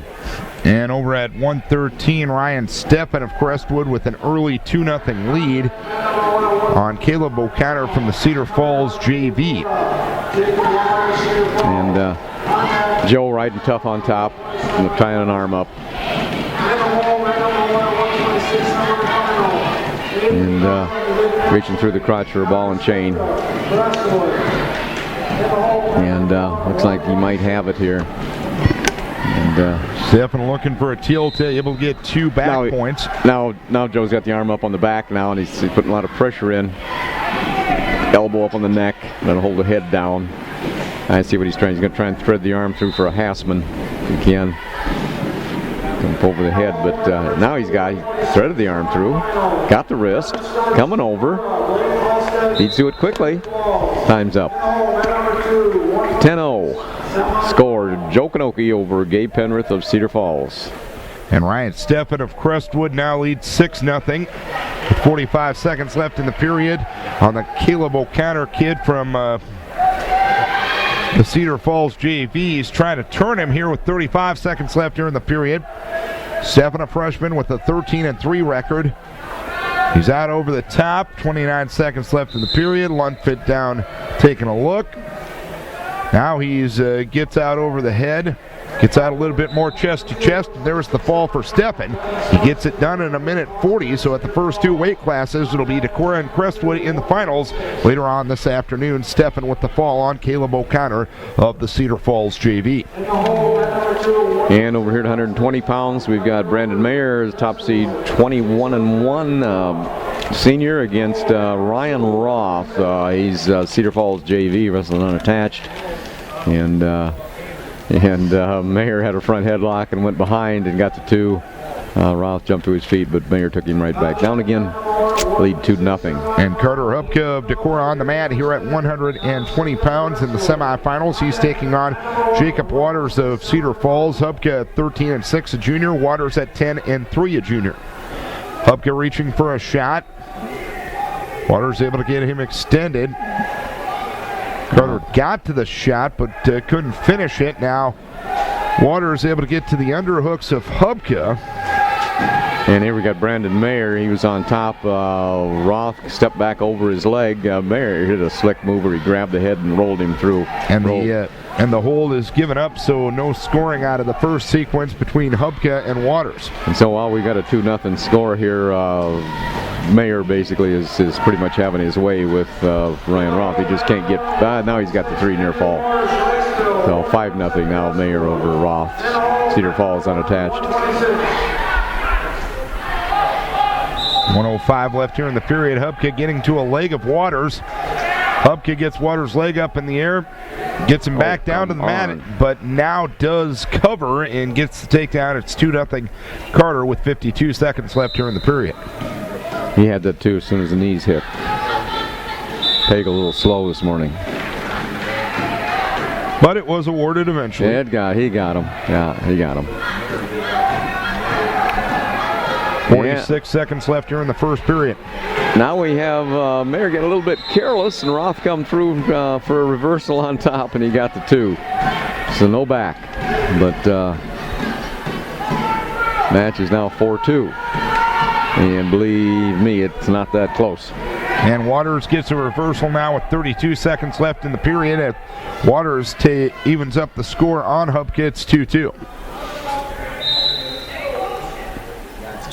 And we've got Mayer starting on top to begin the second period. And leading 4-2.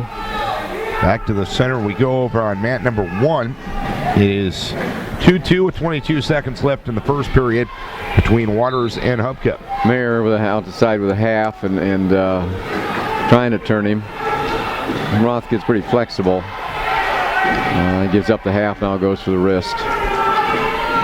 And here's a reversal for Hubka to make it 4-3. Now he lets Waters go to make it 4-3. And we're down to 1 second left in the period, and period number 2 is on our way as Carter Hubka with a 4-3 lead on Jacob Waters. And we've got Brandon Mayer riding tough, trying to high, way over the head, but he's got the real deep half in. And he needs to get outside a little bit more. Still hanging kind of the back. I'd like to see him come outside and pick up maybe a near knee, but he comes to the back and tight waist. And back to that tight riding with. Now he's riding with spiral with a claw ride, actually, crotch and claw. And Roth tries to wing him, but Mayer's a little too far out to the side for that to happen. Hubka gets an escape, but gets taken down by Waters, and Waters ties it up 5-5 with 1:27 left here in the second period. He lets Hubka go, and Hubka takes a 6-5 lead with 1:18 left in the period. So Waters obviously complimentary of, or confident, I should say, in his ability on his feet with Hubka to this point. Yeah, and it's a situation here where Hubby's got to keep his position. Don't. He is not forced to do anything stupid, but he's forced to wrestle. You can't sit on a lead, but you don't have to be dumb.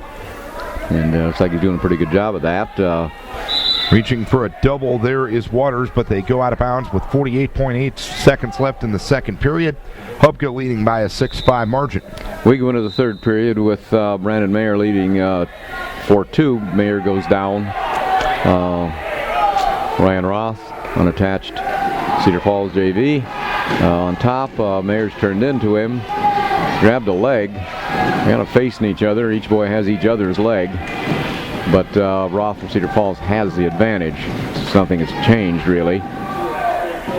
Even though Mayer has the leg, he doesn't have any control. And so we still have now, Roth, even though he's out head-to-head, but Mayer's flat, and Roth is trying to tie an arm up. I think Mayer's going to get to his knees, face him, and maybe try to short drag there. Didn't work. And Hubka with an 8-5 lead after a takedown as we end the second period. Now he tries on a slide by. Kind of the same thing here. Roth is over his leg. Mayer has the head and arm control, though. With that head and arm control, Denner wisely gives him the reversal. And now I think Denner was a little afraid that Roth's going to pop his head out, so he calls potentially dangerous. And Mayer will be on top. Hubka starts on top here in the third period. Turning and facing is Waters, but Hubka circles around, still has control of the leg of Waters. 8-5. Carter leads it here with 1:40 left here in the third period. And with that reversal, Brandon Mayer leads 6-2, and they've got a little bit of blood now, and so they're cleaning that up. Waters gets the escape to make it 8-6, 1:25 left here in the period. And again, this is a game of position. As far as Hubka. Waters to a double on the edge of the mat, but they go out of bounds prior to the move getting completed. Got to protect his legs better. Got to get those hands down.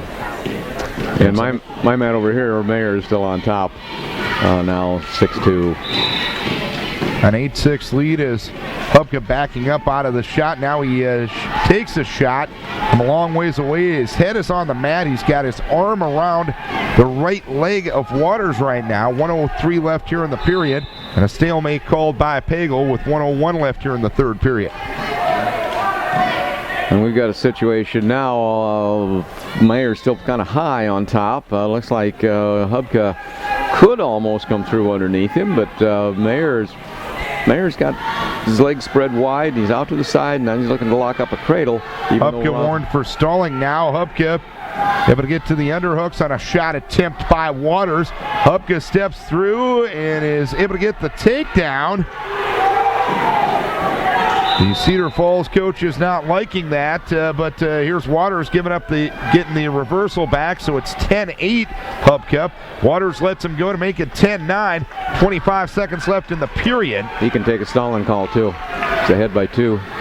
And he has been warned for stalling once. He's 8, 9, 10, ahead by 3. So actually, it is 10-9. That's not correct on the board. Okay. Now here's Carter getting the takedown, and it'll end up being a 12-9 advantage. 9 seconds left in the period, so Hubka is moving on to the finals this afternoon. A 12-9 victory over Jacob Waters, and at the first 3 weight classes, it'll be Vikings and Cadets in the finals. And we've got Brandon Mayer won 8-2 over Cresco JV, or Cedar Falls JV, and we're up to 126 pounds over here, where we have Devin Storch. Yep, against Blake Halstead from Cedar Falls, who pinned Owen Ellingson, an unattached wrestler, the last round.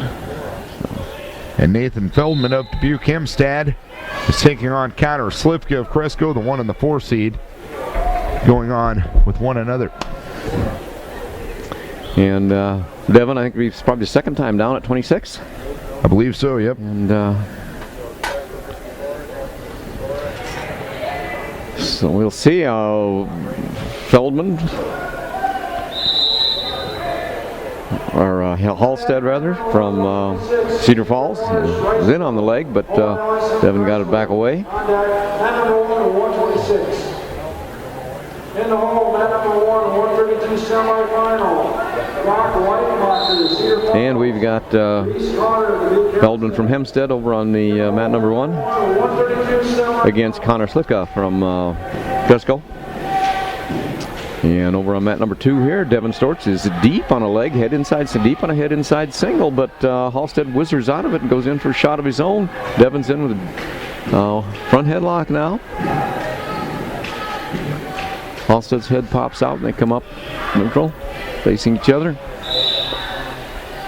And we're just underway here in the semifinals at 126. Slivka and Feldman, Crestwood and Dubuque Hempstead. Was a bit of a delay at the scorer's table, but Jim Turnvold and Dennis Pago and Steve Slivka got everything situated. Devin's been in on a couple shots. Now Halstead takes a shot, deep shot, picks up. Devin puts him to the mat, scores 2 points. So it's 2-0. Blake Halstead, Cedar Falls over Devin Storts. Good deep shot on the part of Halstead. Devin didn't get his leg back, and Halstead got the takedown, lead 2-0. Feldman with a 2-0 lead on Connor Slivka at 126 pounds. And now Feldman lets Slivka go to make it 2-1. Feldman at 15-5, a sophomore. Slivka, a junior, at 14-4 for the cadets. Yeah, this is another pretty tough bracket. You know, Devin Stort's a pretty good kid, and he's 13-5, and he gets a 3rd seed. Connor Slivka 13-4, and he gets a 4th seed. Yep. So we're going to start 2nd period here. Devin is going to go down behind 2-0. And Halstead's 2nd seed starts on top.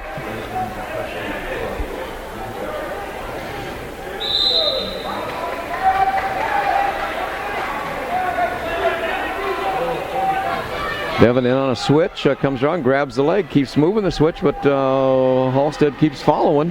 Now Halstead's out and they go out of bounds. It looks to me like he got one, both up. That's right. Well, Halstead had lost control as Devin was coming around for that switch. So official Denner, one of the better officials in Northeast Iowa, one of the better officials in the state as far as I'm concerned, gives Devin Storts point. I was kidding Denner before the meet started. That's why I was a little late getting up here, because many years ago, in fact, he said it was Lee Fullhart that did it, but over here next to that mat number 1, he got thrown against the wall and got a knee tore up, and I'm not too sure he didn't have to sit out maybe toward the end of the tournament. Yeah. He got hurt pretty good. But, anyway, they don't have the mat clear up against the wall now, and Halstead was in on a shot there. Devin reaches around the legs, around the belly, in fact. And Halstead ends up getting the points and to lead 4-1 over Devin Storts. He got a little high there. Devin come up to his feet, breaks the arms, and now it's 4-2 with 53 seconds left in the 2nd period. And Feldman leading Slivka at the start of the 2nd period, 4-1, and Feldman gets an immediate reversal to make it 6-1 at 126 pounds. And we've got 4-2. Halstead over Storts, 2nd period, 33 seconds left. And Feldman has Slivka on his back right now. He's able to get 3 back points to make it 9-2. Storts kind of in on a shot, but Halstead really driving the hips down now. Halstead makes a shot, Storts backs off. Doesn't get it, come to the edge of the mat, and they're going to go back to center. Pretty good match here between Storts and Halstead. And Connor Slivka with some blood time. So it'll be 9-1 the score. Feldman leads it with 1:31 to wrestle in the 2nd period. Halstead makes a shot, coming a long ways away. Storts catches him under the arm, and he's got his 2. And Storts hooked a leg as they went over, and Denner got 2. Don't think he got any back points, and I don't think that Halstead got the reversal. And when are they going to score that? And Denner went over the scorer's table to get their opinion, and he must have took this takedown away. No points were awarded. No. It's 4-2 as we go to the third period. Devon starts on top. He took the takedown away and said no control, so it's still 4-2. Storts on top. Halstead on the bottom. Start the third period. Kind of tough position to be in unless you're really, really good on top. Behind by 2 going into the third period from the top position. So you got to pretty much force to turn Halstead now. Stort's pretty good up on top. He's got pretty good wrist. I think Halstead went to, well, he's back up on his base now, riding the leg and a wrist. He'd give the leg up, went to kind of tight waist. Riding off to the left side. Trouble getting getting wrist control here. I think now he's got cross wrist. Halstead takes that away. 12-1 the lead for Nathan Feldman of Dubuque Hempstead. He's leading Connor Slifka with 20 seconds left in the second period. Now he's got Halstead broken down, got his hips down, riding the wrist and in the crotch, looking for a tilt, runs him through. Just a roll through was all it is, and Halstead gets an escape out of it. So there's no control for the near fall. So now it's 5-2 Halstead over Storts. Feldman tried the guillotine on Slifka at the end of the period, didn't get the job done, and we go to the third with Feldman of Dubuque Hempstead here in the semifinals at 126, leading Connor Slifka of Cresco.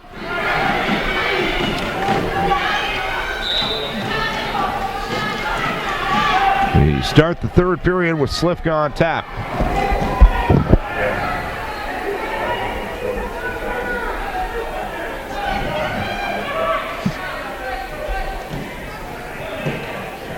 Storts trailing 5-2 in the other semifinal here at 126.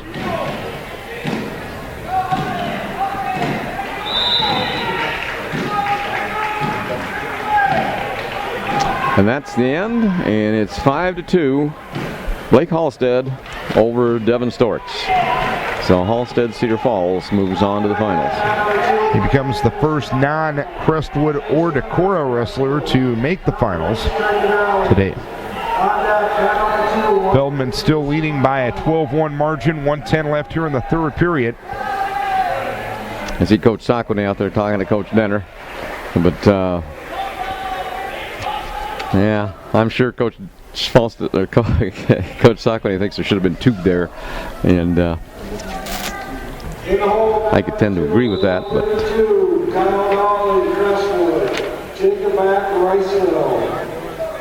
at 126 here, I think. We got here. I think we got a backside match. Hubka. Chase Hubka and Judd Grover. Yeah. Chase Hubka against Grover from Crestwood. Crestwood JV. Yep, 14-1 Feldman with the lead, 34 seconds left here in the period. And no takedown yet. Chase was in on a shot, but Grover blocked it with a whizzer and come back to their feet. And we're still neutral. 1:17 left on a backside match, consolation match. 14-1 the score. Feldman leading Connor Slifka, trying to make it an all-Mississippi Valley Conference final at 126 pounds. And it looks like we got a little blood time, a little cut above the eye there for Chase Hubka. And Feldman just completed the victory at 126. Feldman wins by a 14-1 margin over Connor Slifka. So Feldman for Dubuque Hempstead moves on to the semifinals. To the semi. Or to the finals. To the finals, yeah. Should say.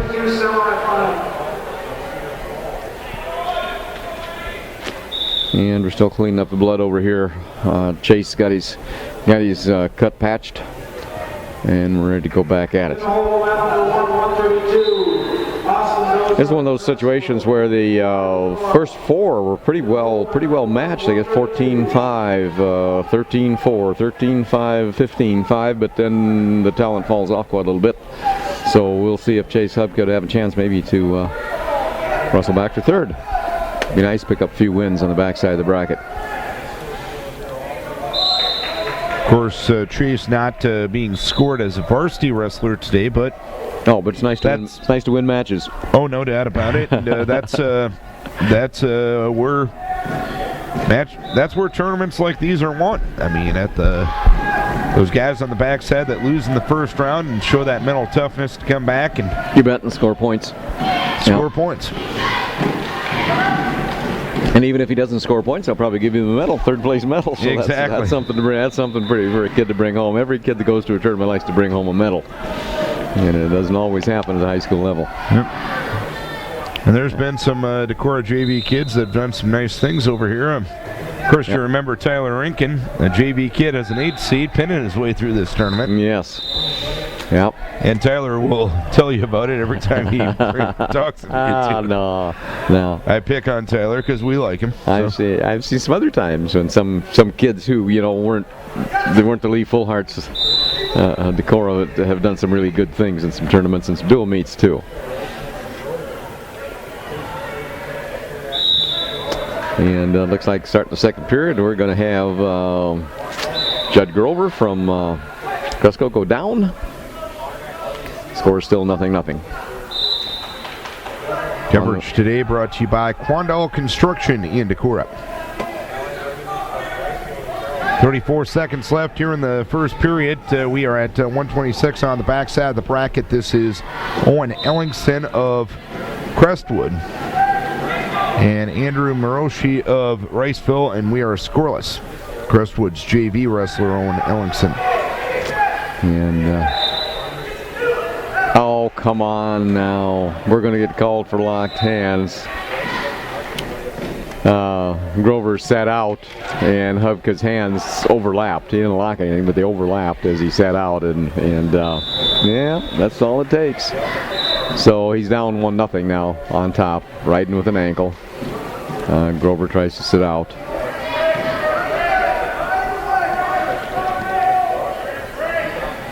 The reason this is our first consolation end of things because this is the first bracket with full 8 wrestlers in the bracket. Okay. They're trying to kind of just. So we didn't have to do any consolation first rounds in the first 3 weight classes. First 3 weight classes, yeah.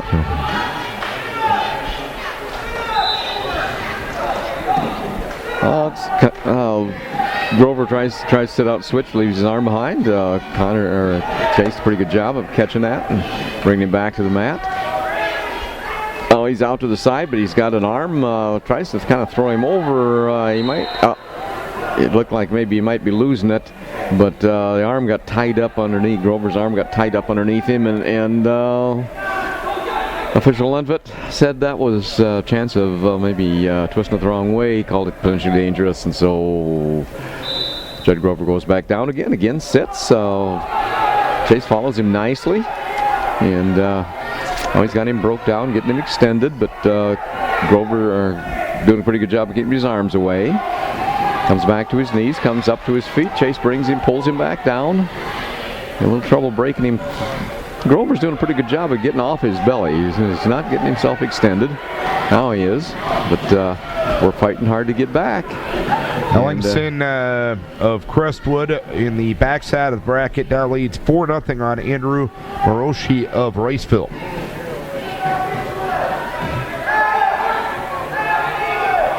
Okay, 2 backsides here. And there's Andrew Ellingson picking up the fall. They're at 126 pounds, so Ellingson for Crestwood with the fall in 3:38. He will take on his teammate Connor Slivka in the consolation semifinals later on this afternoon. And we've got 13 seconds left, the second period, and still 1-0. Judd Grover over Chase Hubka on the fact that one technical violation of those overlapped hands, and that's where the period's going to end up. And I'll bet we go down. Yeah, it's what we should do, leading or behind 1-0 second period. And over on the other mat, we're up at 132 pounds, and we've got, looks like Dubuque Hempstead and Cedar Falls going at it. We're on our mat now in the second mat number 2, and Chase Hubka still is on the bottom. Grover on top, putting on the wing, right? A lot of pressure on, got a wing in. And I'd like to see Chase get back to his knees. Good scramble on the other mat, a lot of action, but no scoring. We've still got Che, and now Hubka comes and stacks him. And he's got probably at least 2 back. Yeah. So it'll be 3-0 Judd Grover against Chase Hubka. And Grover doing a little better job on top than Chase did. Chase hung on, but didn't score any points. Grover's coming across with an arm now. And put it up on his, trying to hook up a barbed wire here. And Rib City, we used to call it in Decorah, and doesn't get it. And Chase comes back to his belly. And Grover on top.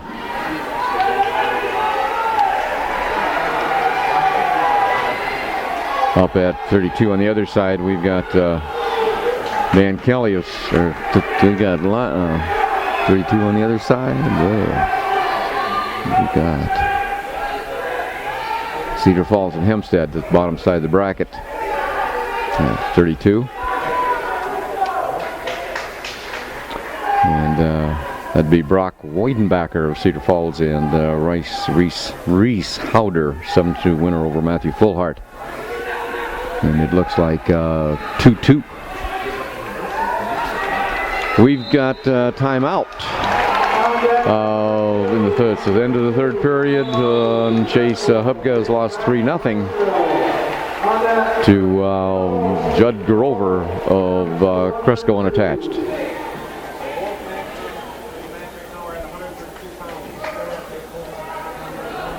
And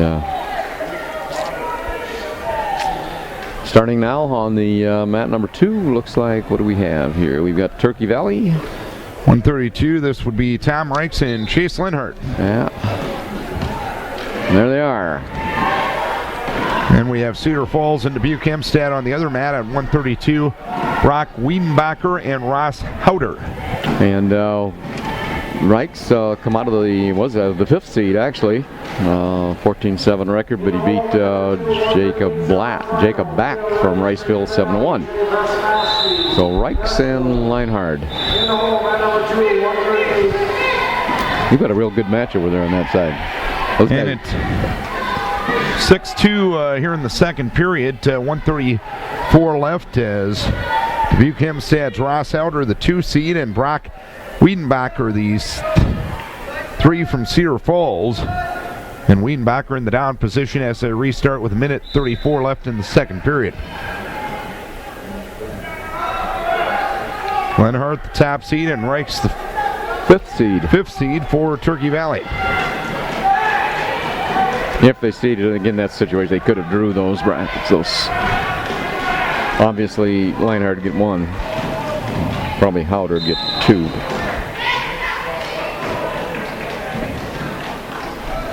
(6-2) the score. Howder for Dubuque Hempstead, trying to become the second finalist for Dubuque Hempstead. Howder, with the arms tied up high. He's got the half in. Tight waist in. Now let's go with a half with 44 seconds left here in the period. We've got Leinhard in on a shot here.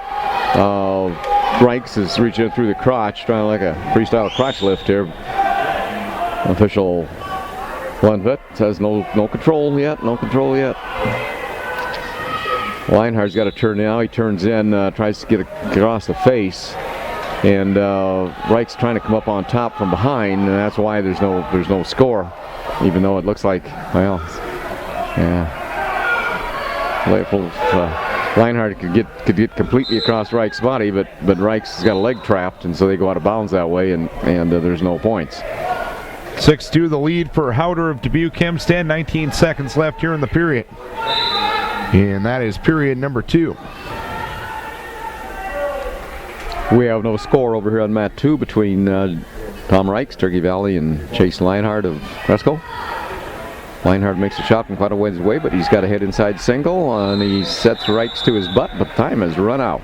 And so we're going to end of the first period, nothing. And we'll go to the third period here at 132 with Howder leading by a 6-2 margin.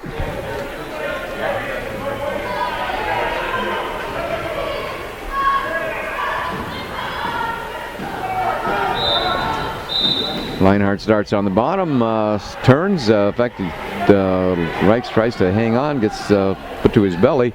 Leinhardt was in on a switch, now going across the back, comes into a whizzer and faces him for the 1-point escape. They're both on their feet. Leinhardt leading 1-0 on the merits of that escape.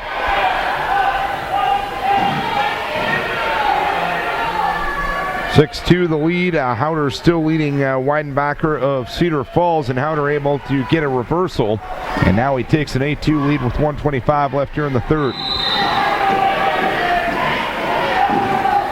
And we're still out of bounds on this mat, and still 1-0 Leinhardt. Both boys on their feet. So far, the championship matches, and now Howder has Weidenbacher on his back and gets the fall in 4:53. So Howder will move on to the finals, take on the winner of Leinhardt and Tom Reichs of Turkey Valley. The championship matches to this point. At 1:06, Michael Millage of Crestwood, Philip Eady of Decorah. 1:13, Ryan Steffen of Crestwood and Joe Kanoki of Decorah. At 1:20, it was Brandon Mayer of Crestwood and Carter Hubka of Decorah. At 1:26, Nathan Feldman of Dubuque Hempstead and Blake Allstead of Cedar Falls. And at 1:32, it'll be Reese Howder of Dubuque Hempstead taking on the winner of the match Dave is watching right now. Yeah, and Chase Leinhardt just got a 2-point takedown right at the edge of the mat to lead 3-0 over Tom Reichs, Turkey Valley. And we're on the backside of the bracket. Decorah's Matthew Fullhart taking on Austin Dozark of Crestwood. Don't think Turkey Valley coaching staff might look at it that way, but that's the way official Lunford called it, and so it will be. And the score is 3-0. Stephen Andrew Kitis, Randy Hageman in the corner for Turkey Valley. Keith Slifka, Justin Denner in the corner for Crestwood.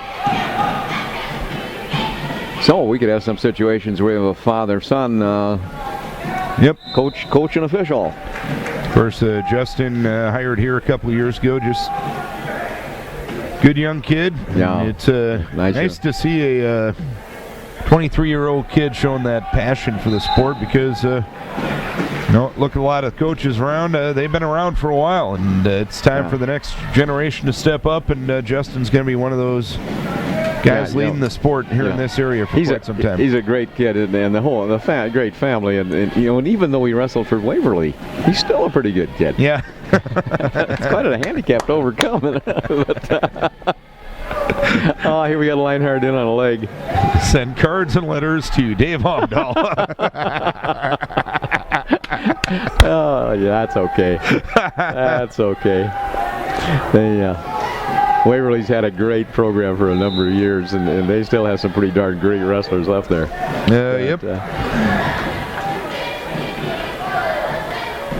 Well, and Wartburg will be wrestling in the NWCA National Dual Finals against Wisconsin Whitewater. So okay. The Norse Luther went 2-2 yesterday. Wins over Augustana, Rock Island, and Rhode Island, and losses to Wabash, who Wartburg defeated in the semifinals today, and also they ended up losing to Wilkes in a match that came down to heavyweight yesterday. So they would have won that match. They would have ended up in the top 8, but they got eliminated in the final duel of the day yesterday. But now, here's Fullhart having Dozark on his back, and at the end of the first period, Fullhart with a fall, so he moves on to the consolation semifinals for Decorah. And he is the varsity wrestler there, picking up some nice points. So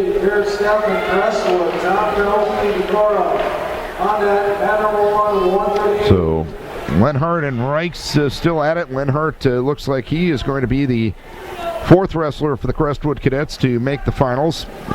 Yeah, Lenhart with 5-0 lead there. And Tom Reichs will wrestle Matthew Fullhart for third. Justin Bertram, Riceville. In the hole, man number 1 to 138. And we'll be at 138 over on the mat to our right. This will be Dan Kelly, top-ranked kid in the state. At 18-1, wrestling Caleb Phillips, 3-3, a junior from Dubuque Hempstead. Kelly got a fall over Garrett Steffen of the Crestwood JV in 23 seconds earlier today. And we're back on 132. We've got Kyle Dolly, JV kid from Crestwood, and Jacob Back from Riceville. Yep.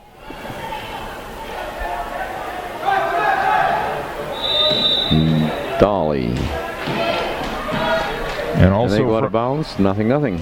Also from the National Wrestling semifinals at the D2 end of things, Notre Dame College of Ohio defeated Upper Iowa in the D2 semifinals, 21-12. So Upper Iowa will wrestle for third out there. And we've got Jacob Back with a takedown over Kyle Dolly from Cresco. With 1:25 left in the first period. No score here between Kelly and Phillips at 138. And we go back to the center of the mat. And Kyle Dolly goes down.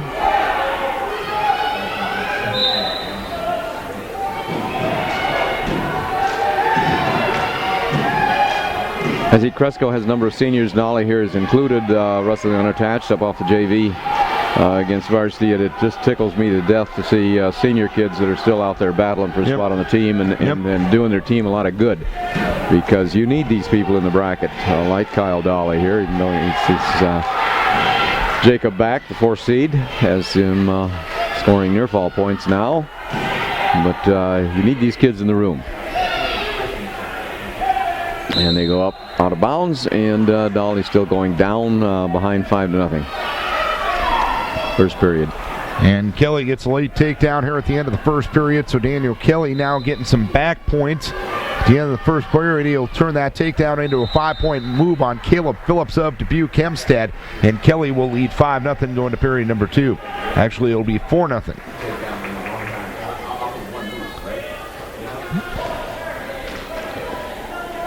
Good combination move there by Kelly at the end of the first period.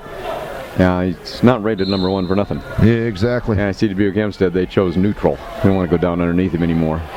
And we've got Jacob Back putting a half in and turning Kyle Dolly to his back, and he gets the fall with 11 seconds left in the first period. So Jacob back onto the consolation semifinals for Riceville.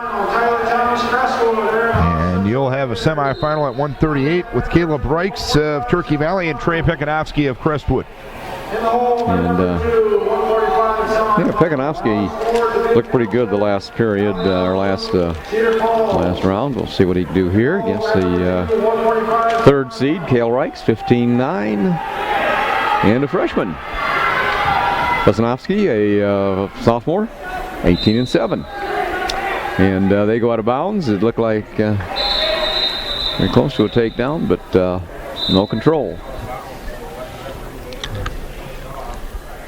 And we have some injury time as Phillips a little slow getting back to the center here against Kelly. Kelly leads at 6-0, 1:12 left in the second period. And here Pekanowski's taken Reichs down to with a head inside single to his butt on the mat. And now he comes around behind him and gets the 2 as soon as he comes over the leg. So Pekanowski leads Reichs 2-0. Minute 16 left in the first period.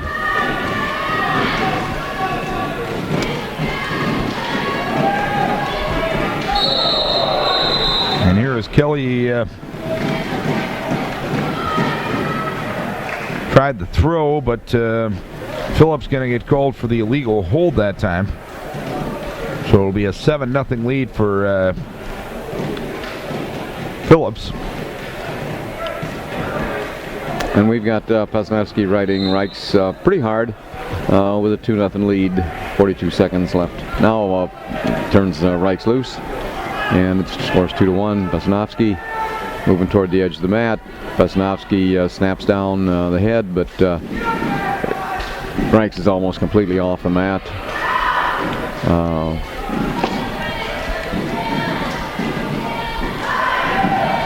Bryce still completely off the mat. Pesnowski controlling the head. Referee called the stalemate, says both up. Actually, the rules say that the official can stop the match if there's inaction at the edge of the mat. He can just bring him back. He doesn't have to wait for him to actually go out of bounds.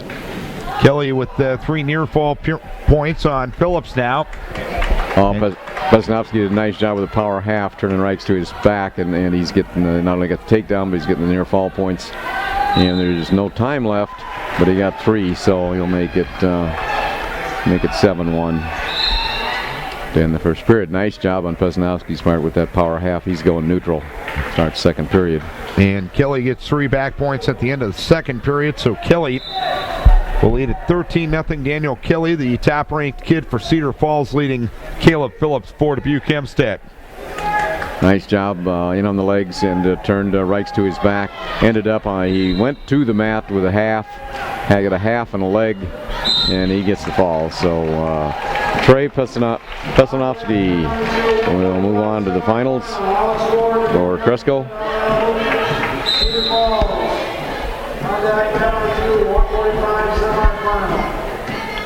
And he'll face that the match between Kelly and Phillips from Dubuque Hempstead. And the score right now is 14-0 Kelly, so that's I can probably pencil that in. Although match is never over until there's less than 2 seconds on the clock.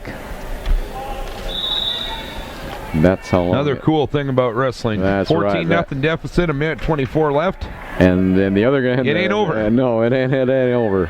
That's right. I have seen that in the past.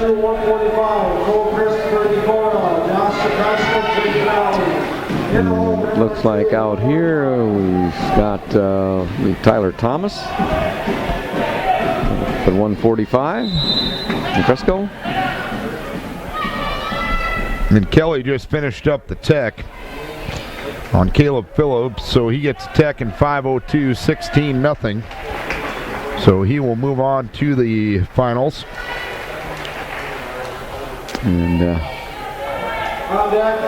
looks like Thomas has got the half in here and going for back points. Is that Thomas? Who's he wrestling? Oh, whole Central Alcater.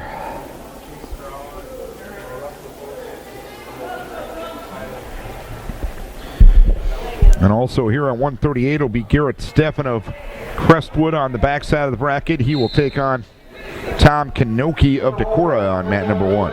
We're in the first period here, and Thomas already has a 12-0 score against Holt, and he's got him on he's getting back point. No, that was a roll through. No, he's getting back points, and that's going to end it. It'll be 18. Yeah. In a minute 30. Minute 30. That doesn't happen too often. Wow. No, he just rolled him every which way. So Thomas becomes another Crestwood cadet to make the finals here this afternoon. 5 Crestwood cadets now in the finals for this afternoon. I think we have Cole Christopher over there, don't we? That is actually at 138. That's the backside. Tom okay. Kanoki and Garrett Steffen. And you're on the semifinals at 145. Once again, Ali Al-Mabouk of Cedar Falls and Alex Ward of Dubuque Hempstead. So right now, no score. You're on the backside at 38 with Garrett Steffen and Tom Kanoki. Also no score. Ward from Hempstead has the arms tied up. Ali Al-Mabouk.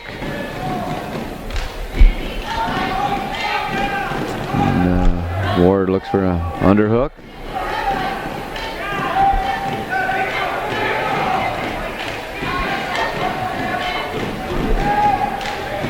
And looks like we got records of 16-3 for Ward from Dubuque Hempstead and 16-4 with Ali Almabook.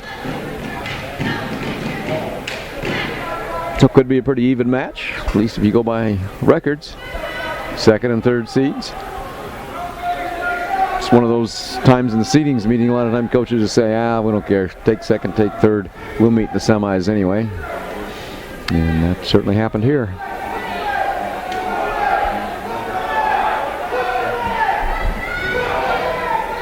And still no score. Still no, and now a late takedown here in the first period. Garrett Steffen of the Crestwood JV leading Tom Kanoki of Decorah 2-0. And there we've got Ward in on a shot. They go out of bounds, and they're going to get no points scored.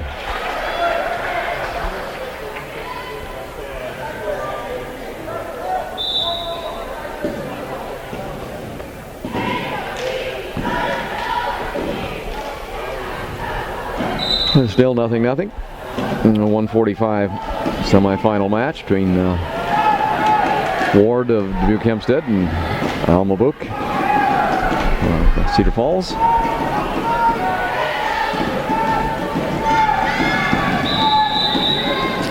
And into the first period will be scoreless. And now at 1:38, the Crestwood JV kid has Tom on his back, Garrett Steffen. And 1:26 left in the period. We have Ward taking from Dubuque Hempstead, taking down to start the second period.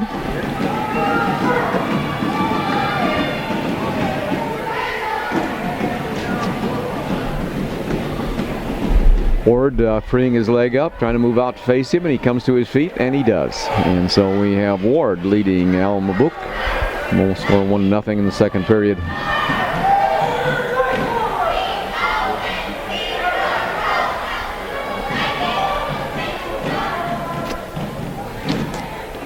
And there, nice shot, head outside single by Almabook.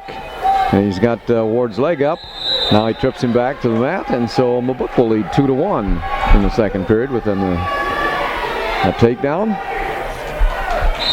And Almabook trying to work the arms. He's got the leg turked. Got Ward's leg turked, and is got the hips turned to the mat. Trying to turn the shoulders. And again, the hips are turned. Over on the other mat, it looks like it's 7-1. Cresco. And that is Steffen on top in that one, David. Okay. And now a reversal for Tom to make it 7-3 with 8 seconds left in the second period. Got a shot there. He's got the leg in position that he could roll him through. But I don't think he's going to. Nope. Second period ends 7-3. Cresco up. Good match going on in the semifinals at 45 there on your mat, David. Almabook, now it's 2-2. Ward got an escape. Now Ward is in on the leg, but he can't finish it, take him down, so it's going to end up 2-2. And it will be Almabook's choice, and Ali Almabook will go down. And on the other mat, Cora's on top. As usual, brought to you by Quadell Construction here in the semifinals at 1:45. The Crestwood Cadets have put 6 wrestlers. And that's Tom Kanoki over Garrett Steff, on top of Garrett Steffen. Steffen's kind of coming out behind, and he gets the escape. And which makes it 8-5. Garrett Steffen over Tom Kanoki. Over on the 145-pound mat here, we've got 3-2. Almabook has escaped, and he's ahead 3-2 over Ward of Dubuque Hempstead. And there we've got Tom Kanoki just scored a takedown, makes it 8-7, and he's going to cut Garrett Steffen loose and then try to shoot for a takedown. It doesn't look like, I don't know, tried to cut him. I get so disgusted, kids, and now he did cut him, so now it's 9-7. So he did cut him. Now it's 9-7, and Tom Kanoki has about 30 seconds to get the takedown to tie the match up. And that was the purpose of cutting him. Wants to give him a point to give us a chance to get the takedown, but Stefan is in on the shot. We're trying to get around behind him. We haven't really got much of a crossface. We need to drive our leg back a little bit harder. If you drive his leg back a little bit harder, and he gets taken off his base down to his butt. He'll never come around that way. And Stefan doesn't get the takedown either. They're both all tied up down there on the mat with each other. Now it looks like we get 2 points and tied it up 9-9. We did get, Denner did give him the 2. And so that tied it up 9-9. I'll give credit to Tom. He was down 7-1 once. Down 7-1 at one time. He's fought back, so he's got momentum going. So maybe you get this takedown in overtime. It's all yours. 'Cause I've got a match over here that's 3-2. And Kanoki. Here is Stefan in on a leg, able to circle through. He has not gotten any control yet. And there he gets the takedown, and it ends up an 11-9 win for Garrett Stefan for the Crestwood JV over Tom Kanoki of Decorah. Ali Almabuk still going to win this match, 3-2. Wild scramble at the end, but Ward just couldn't get in for the takedown. On that, man number 2, 152 semifinal, Cody Callahan, Real Hempstead, Sam Lindeman, Cedar Falls. So we'll have a finals match between Tyler Thomas of Cresco, 20-2, and Ali Almabuk of Cedar Falls with a record of 16-4. So Cedar Falls now has 3 wrestlers in the finals. Crestwood with 6, Decorah with 3, and Dubuque Hempstead with 2. Okay. And we've got a 145-pound consolation match over here, it looks like.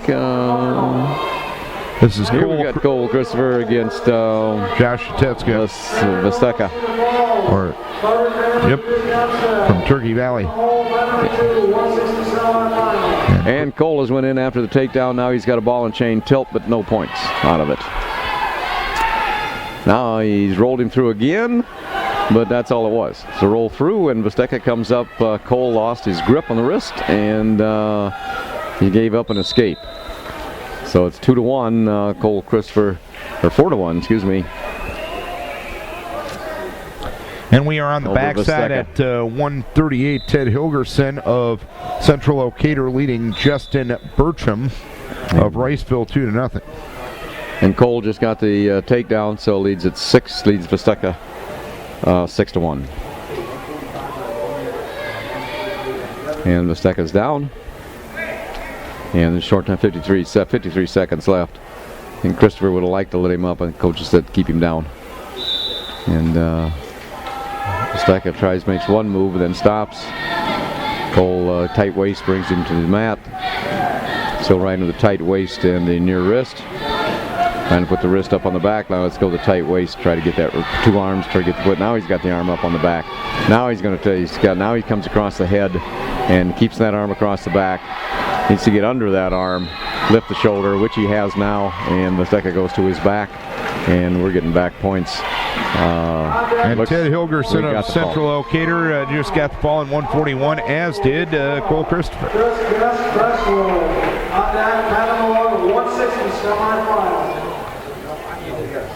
On that, number 2, 160 semifinal. So I believe we'll move up to 52 here. Yep, we got Justin Keim of Turkey Valley taking on Neil Clement of Crestwood. Clement, the number 1 seed, Keim, the number 4 seed. Keim got to a leg. Now reaches for the head, keeps circling around, but they go out of bounds with 140 left here in the period. Another semifinal at 152 up here on mat 2. Looks like we've got Cody Callahan from Dubuque Hempstead, the senior, 11-7, seeded 3rd against Sam Lindeman. Cedar Falls, 10-5 as senior, seeded 2nd. And Lindeman is in on the leg. He hasn't Hasn't got any score yet. Weak whizzer by Callahan, and they roll out of bounds. Lindeman had a little bit more intense pursuit. He probably got the takedown, but he kind of just let him roll out of it. So nothing. First period. 1:10 left here in the first period over here as Clement and Keim are scoreless. Keim was pretty quick off the whistle with a shot attempt, but to no avail. We got a shot here by Lindeman from Cedar Falls, but from a long ways away, and Callahan is sprawling. Oh. Lindeman still hanging on the leg, trying to kind of circle around Callahan, hanging on. Hempstead. 0-0, Clement and Keim, 49 seconds left here in the first period. Callahan fighting this off with the whizzer now. Lindeman has moved his head inside. And they're right at the edge of the mat, very edge. But Lindeman brought him back on the mat and scored the 2 right there on the edge. 2-0 now, a lead for Clement of Crestwood. Clement of Cresco with the 2-0 lead on Justin Keim of Turkey Valley.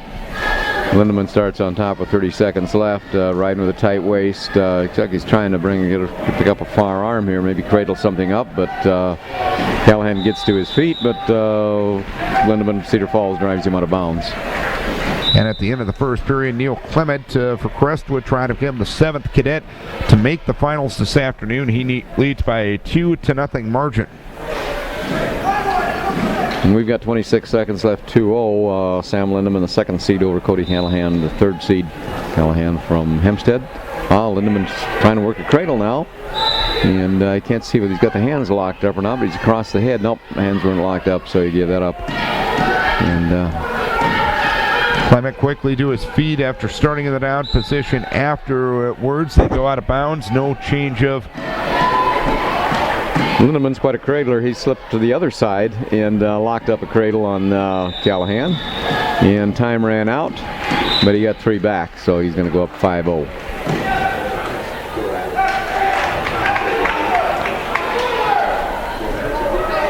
A little confusion there. I think Callahan thought maybe he was pinned, but time expired. He decides he's going down. No. This coach, he was going to go down, but his coach came out and said, "Are you crazy? The way this kid cradles, come on your feet." So they're going up. Clement with an escape and another takedown. Neil Clement of Crestwood leading Justin Keim of Turkey Valley by a 5-0 margin with 1:15 left here in the second period. Here we've got both wrestlers on their feet. Callahan front headlock. Callahan's probably pretty equal to Lindeman on their feet, but as the Dubuque coach reminded him, but he's not Lindeman's equal when he's on the bottom. So a lot of times kids think they need to go on the bottom so they can score some points there, and but it's just so obvious that bottom is not where he needed to be.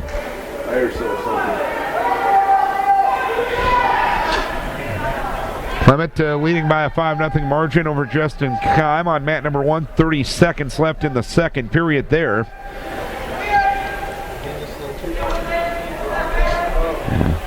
Sometimes kids are more comfortable in that bottom position than they should be. I had a young man one time, I think he was down by something like 11 points, and I wanted him to go on top for the third period. He looks at me like I'm crazy, and he goes down, and well, of course he gets pinned. Comes off the mat. I asked him what in the world he was thinking of. Well, the coach, he said, I didn't want the guy to score any more points on me. Well, he didn't. Oh, no, he didn't. He just got the fall. We'd been everywhere else in the mat except on top. I just thought we'd try that something different. 5-0 Clement as we go to the third period with Keim as we're wrestling in the semifinals here at 152. We're also 5-0 here, Lindeman over Callahan, and they're on their feet, and they've been sparring back and forth on their feet for about a minute 45 seconds here, and Callahan trying an underhook here, driving Lindeman out of bounds, but nothing's going to happen, and there's only 7 seconds left. Second period. So that looks like the way the second period will end here in the semifinal match between Cody Callahan from Dubuque Hempstead and Sam Lindeman from Cedar Falls. A 7-1 lead for Clement on Justin Keim of Turkey Valley. Neil Clement trying to pick up his 21st win of the season already. Interesting choice of Lindeman to go down. I'm not sure. He's ahead 5-0. And he's really good with the cradle. I'm not sure I'd have went to a place I hadn't been before against this kid, but he did. And we'll see, he's not out in the first 15 seconds anyway. And in fact, he's being broken down by Callahan, who appears to be a pretty tough wrestler on top. And Neil Clement now up to a 9-1 advantage with 48 seconds left here in the period. He's trying to turn Keim. He's got a wing and a wrist. He's got Keim on his back. And there's the fall. Clement gets the fall for Crestwood in 5:18, so he will get the victory and move on to the finals here this afternoon. That is now 7 in the finals for the Crestwood Cadets. Pretty tough team. I understand they rated number 8 in the predicament. Semi-final, Trent Wilson, Cedar Falls, Clint Eastman, Riceville, and we're still 5-0 Lindeman, Cedar Falls. Back to the middle of the mat going down. Callahan is going on top. Could have a quick start there by Lindeman, but Callahan brings him back down. And we're at 160 in the semifinals. Alec Felschul at 17-3 for the quarter. And Chris Guest at 6-16, the freshman for Crestwood. Felschul, no takedown yet as he tries to cradle up Guest. He does get the takedown. He tried to cradle him up, but ran out of real estate on the far edge of the mat. It's 2-0 Felschul, 11 seconds in. And we've got Callahan pounding pretty hard on Lindeman. Lindeman gets called for stalling on the bottom for inactivity. I think he's trying to protect. He looks like he's maybe he isn't very good on the bottom, but maybe he's also just trying to protect his 5-0 lead. And here is arms tied up for Felschul. He gets 2 points on the back. Still has the wing in. Now has the reverse underhooks in. 1:22 left here in the first period. Felschul just going out and dominating right here at 160 pounds. And here at 52, Lindeman apparently was goaded by that stalling call into some action, and he come up and got the reverse. So he now leads Callahan from Hempstead 7-0. 3 points on the back awarded by Dwayne Lundford to Alec Felschul, and it's a 5-0 lead for Alec, and Alec lets Guest go. Alec able to get a takedown. Nice switch off from a single to a double. He'll take a 7-1 lead against Guest of Crestwood. 40 seconds left here in the period. And Sam Lindeman from Cedar Falls wins the 7-0 match against Cody Callahan on Dubuque Hempstead. So second seed does beat third seed 7-0. Felschul working a headlock on the edge of the mat, but they go out of bounds. 9-1 the score with 25 seconds left here in the first period. Felschul on top here in the semis at 160.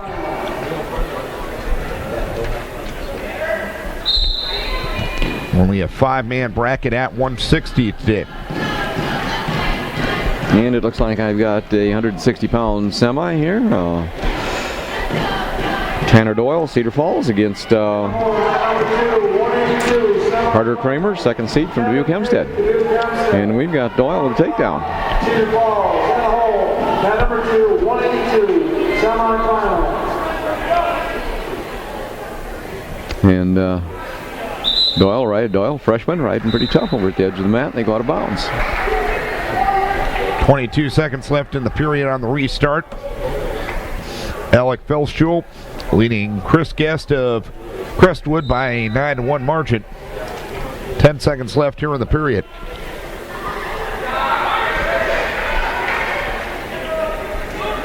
Four seconds left as Felschul working through the crotch. Now Barry's Guest, will he have time to finish it off? He will not. He does get a couple of back points though, and it's 11-1 Felschul going to period number 2. Alec trying to become the third Viking in the finals this afternoon. We've got Doyle on top, kind of slipped there and let Kramer loose, and they go out of bounds. A little pushing and shoving. Neutral restart for Felschel and Guest, and Felschel gets a takedown to make it 13-1. Now he steps over, out chest to chest, gets the fall on Chris Guest. So Alec Felschel into the finals this afternoon at 160 as he gets the fall in 2:21 over Chris Guest of Crestwood. And now after the escape, Carter Kramer from Hempstead has kind of woke up a little bit and got the takedown here on Tanner Doyle. Tanner Doyle is a freshman from Cedar Falls, 0-0 record. And in the semis here after a pin of a young man from Riceville. And pretty good quick takedown on senior Carter Kramer from Hempstead. But now Kramer is on top here, got the legs in, and giving Doyle a little bit of trouble with those legs. Good legger will oftentimes give a freshman quite a little trouble because kind of a trick to get out of them. And we're into the semis at 170. And it is Trent Wilson of Cedar Falls and Clint Eastman of Riceville. Hempstead had the choice, and they're going down. And they're ahead 3-2 on the basis of an escape and a takedown. Wilson, the number 3 seed, gets a takedown on the 2 seed Clint Eastman of Riceville. He has a wing and a wrist, trying to step over. 1:35 left here in the period.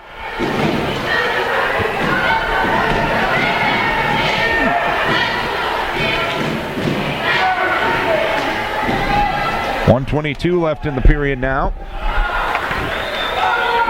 We've got Doyle on top riding pretty tough over Kramer from Hempstead. Kramer stood up, and then Doyle picked him. He's a pretty well-built freshman, and he picked him right up, put him down to the mat, and put him down In the hole, man number 182 semifinal. parallel to the mat like he should, and now Hempstead gets called for stalling on the bottom. 57 seconds left in the semis here at 170. It's Trent Wilson leading 4-1 on Clint Eastman of Riceville. Wilson from Cedar Falls. And now we've got Doyle with a leg in, and got an arm tied up. And that leg comes out, comes around behind, tight waist now. Hempstead has had one stalling call, and he doesn't do it much down there. And of course, when Hempstead gets a stalling call, the Hempstead folks say, "Oh, no," and all the Cedar Falls folks say, "Yay, good deal, stall that guy loafing on the bottom." But really, I'd rather not have. If I was the coach, I'd rather not have. Now he hits Hempstead for stalling. No, he hits Cedar Falls. Doyle. He hits Cedar Falls for stalling on top, and he stopped the match and gives Hempstead a new restart. But boy, I don't know. As I was saying earlier, the guy on the bottom, sometimes when he gets hit with a stalling call, he gets up and gets out of there. Yep. You won't listen to the coaches, they'll listen to the official. And so I never like to see an opponent on the bottom get called for stalling. I always like to have him lay there. Trent Wilson with a 4-3 lead on Clint Eastman of Riceville as we go to the second period, or as we're nearing the end of the first period, I should say. Eastman just got a late reversal to pull closer. Getting down to 8 seconds left. Doyle still on top. Now he's riding a little bit more out to the side and trying to cradle Hempstead up. And he won't get the cradle, but Hempstead won't get out either. And so Hempstead goes into the third period leading 3-2. And it'll be Doyle's choice. And coaches are all telling him, go down, because he's got to get out. He gets out, he ties it. And remember, he did get the first takedown in the match. And so Doyle starts, Cedar Falls starts down. Kramer Hempstead starts on top. Doyle makes kind of sit out. Eastman hit for stalling over here. He trails 4-3. Had a leg up on Wilson, but couldn't get the job done. They go out of bounds. 4-3 the score. Wilson leading with 1:35 left in the second period. Now we've got Doyle start on the bottom, Hempstead on top. Hempstead put a leg in, and as I said earlier, sometimes freshmen have trouble with that, and Doyle's having trouble. In fact, he's getting turned now. And I think he's got a 3-point near fall against him. Hempstead should be up right now about 5-2 with that. Now Hempstead's moved up. He's got a body scissors on, got the legs locked in a body scissors. And It's up over the top of Doyle's shoulders. He's got to get that arm a little farther up, but he gets it, and so we have Kramer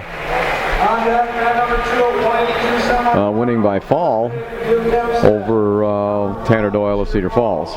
And it happens in 4:50. Yep. And so that's the third finalist for Dubuque Hempstead this afternoon. Doyle walking off the mat pretty disgusted, but that shows how things can turn around. Yep. I mean, it was Doyle's match to start with, and then Hempstead fought his way back, but when Hempstead got on top, those legs made the difference. And Luke Dixon up for the quarter on one at mat number 2 on 170, taking on the top seed Brandon Haas of Dubuque Hempstead. In the other semifinal at 170, it is Trent Wilson of Cedar Falls leading 7-3 with 42 seconds left here in the second period. And Haas moves right in, catches him under the arm, whips him over to his back. And Luke doing a fine job fighting out of it, and comes back to his base, but Haas leads 5-0 right now. Haas moves right into a ball and chain tilt, and he's going to get at least 2 more, maybe 3. Let's see what Denner says. Says still got the arm tied up, won't give it till the arm, and gets 3 out of it, so it's 8-0 right now. And in a 7-4 lead now for Trent Wilson with 12 seconds left in the second period. Haas locks the arm up again, and he tilts Luke to his back. And Luke keeps squirming, fights out of it. But we get, I think, another 3, makes it 11-0 with a minute left in the first period. A 7-4 lead as we go to the third with Trent Wilson of Cedar Falls here at 170. Leading Clint Eastman of Riceville.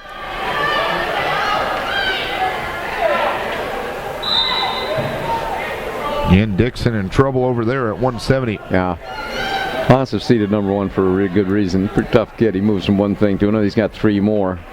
So makes it 14-0 with 31 seconds left. A 7-4 lead for Trent Wilson of Cedar Falls, leading Clint Eastman of Riceville. 1:35 left here in the third period.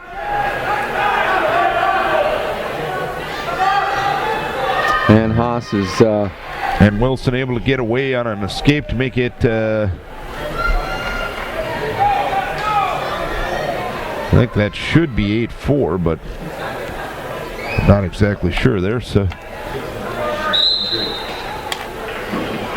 And Luke makes it through the first period, 14-0. And Green's choice. That's Haas's choice. He chooses to go up.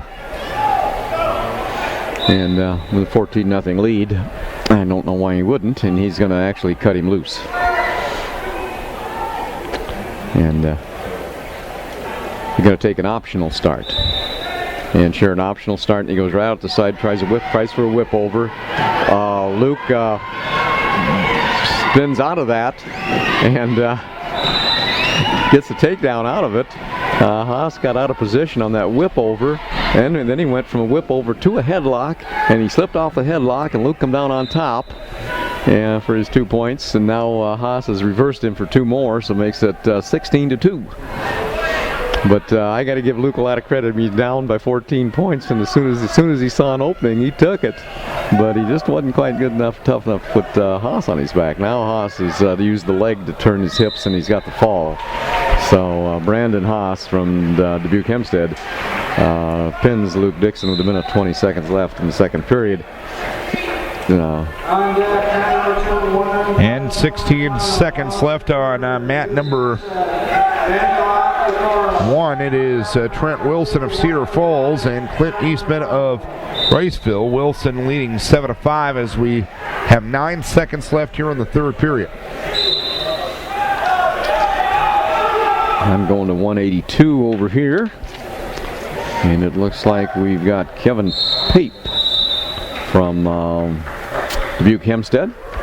And he's wrestling Colin Clatt, unattached Cedar Falls. And Trent Wilson of Cedar Falls has just defeated Eastman of Riceville, so it'll be a Hempstead-Cedar Falls matchup in the finals at 70. So Cedar Falls now with 5 wrestlers in the finals and Dubuque Hempstead with 4. Crestwood has 7 in the finals. Decorah has 4. Philip Eady, Joe Kanoki, Carter Hubka, and Alec Felschul thus far. And we're still 0-0 at 182 between Kevin Pape, number 1 seed, 7-2 Hempstead, against Colin Klatt, unattached, no record, 9th grader from Cedar Falls. And on mat number 1 right now, this will be at the backside at 170. Henry Tron of Dubuque Hempstead and Mark Farlinger of Crestwood. We've got Cedar Falls in on a shot here against Dubuque Hempstead, but Klatt spins around behind, gets his 2. Klatt moves right to his feet. Cedar Falls kids are hustlers, but Pape leads 2-0 Dubuque Hempstead. And Klatt starts down here after they come back to the middle center of the mat.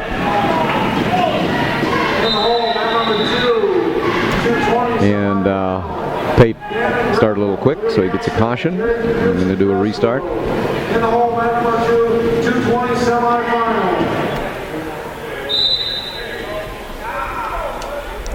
Pape sticks the legs in right on the whistle. Got the right leg in, looks like maybe looking to put the left in too.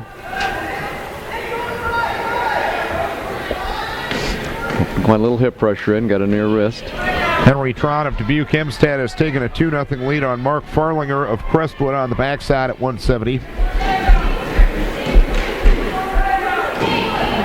And we've got Kevin Pape on top of Colin Klatt from Cedar Falls. 20 seconds left first period, leading 2-0. Pape still got the legs in, trying for a power half. With that power half in, trying to pull the shoulders over, and he's got a count. 2 and a 5. So he's picked up his 3-point near fall now, and will lead 5-0 over Colin Klatt. And Tron of Dubuque Hempstead's JV just won by a fall over Farlinger of Crestwood in 1:51. So Tron will move on to the consolation semifinals. And I believe Andy Lilligraven is going to be up next against Chase Cook of Cedar Falls. He will be at 182. So Lilligraven, the 3 seed, will take on the 2 seed Cook. Both had first round byes in a 5-man bracket here at 182. And we've got Kevin Klatt, Cedar Falls, standing up here to begin the second period. Start on the bottom. Defender calls potentially dangerous as Pape puts the leg in. And they're standing. Lilligraven, the freshman, at 10 and 11. Cook, the senior, at 11 and 9. 1:30 left here in the period. It says it's 2-0, but there hasn't been any takedowns yet. Should be 0-0. Here's Cook reaching for a shot. Lilligraven has him extended. If he can escape the grip of Cook right now, he can step over and possibly move over to get a takedown. Lilligraven keeps moving to his right. He's able to escape the grip momentarily, but Cook has that back on the leg of Lilligraven. Cook able to get to the leg of Lilligraven, gets the leg up in the air, tries the trip, gets it, and Cook with the takedown to go up 2-0 with 45 seconds left here in the second period. We've got Pape here from Hempstead on top of Klatt from Cedar Falls and pinning him.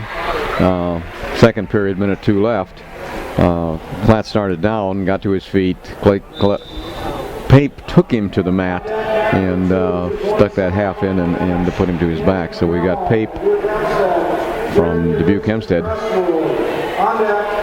So it's a 2-1 lead now as Lilligraven gets out with 30 seconds left here in the first period. And Pape will go against the winner of this Lilligraven-Coke match next round. I'm up to 185 here. I'm 195, where we've got Daniel Ott against Alex Freiberger from Hempstead. Ott, 4 seed, 5 and 7. Sophomore against Freiberger, top seed, 12 and 8, a junior. Again, a whip over by Freiberger puts Ott to the mat and to his back. He's getting near fall points, getting near for getting counts anyway here, and Freiberger was in a tough spot. He's up over the head real hard, and that whip over was what it took to put Daniel Ott to his back and to get the fall. So Dubuque Hempstead now with 6 wrestlers in the finals this afternoon after the 34-second fall over Daniel Ott there. Starting the second period over here at 182, Chase Cook of Cedar Falls starts in the down position. He leads 2-1 on Andy Lilgraven. He's able to get hand control on the way up and take a 3-1 lead with 1:48 to wrestle here in the second period. And I've got on mat 2 here a semifinal at 220. Gannon Grummel against Hempstead against Jared Knutson of Crestwood. And Grummel is in on a leg, got the takedown immediately. And Jared Knutson, a 7-15 ninth grader, against Grummel, a 19-0 junior. Grummel gets in Knutson gets an escape, make it 1 point. Knutson works on a Russian tie. Grummel's got the front headlock. Grummel comes over looking for that whip over. Dubuque Hempstead likes that front headlock and then underhook. Underhook off a front headlock to the mat from the feet. Cook leading now 5-1 on Andy Lilgraven. And Grummel backed off of that. They're back forehead to forehead. Grummel working a Russian 2-on-1 tie right now. Right at the edge of the mat. Oh, and he rolls that 2-on-1 tie through and takes Jared Knutson right to his back. Looks like we've got an injured arm there. There's a lot of pressure on that arm. You take that 2-on-1 tie and then duck on it, put your head under it, then roll the guy clear right to the back. So Lilgraven trailing 5-1. Both men go out of bounds. 45 seconds left here in the second period. Andy got an escape after getting taken down late in the first period, but Cook has controlled things ever since. And so, didn't rule anything illegal, but I get the injury time clock out. 34 seconds left in the period here at 182. Cook getting Lilgraven's arms tied up. Now getting back points with 25 seconds left here in the period. 20 seconds left here in the period. And that's match is over for Jared Knutson. And got the trainer over there looking at his shoulder. But that was not terribly hard throw, but you get that arm locked, and then you use use that arm to carry the guy through, and so on an injury default, why Gannon Grummel will move to the finals. Okay. And Andy Lilgraven starting neutral here in the third period. And got something to take care of, so I'll let you take Andy's match there. Okay. Score 8-1.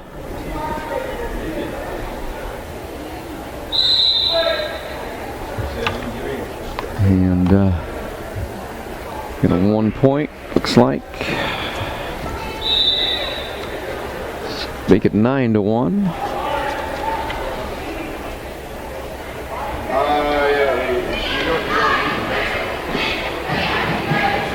Koch over Lilgraven. Koch in on a shot.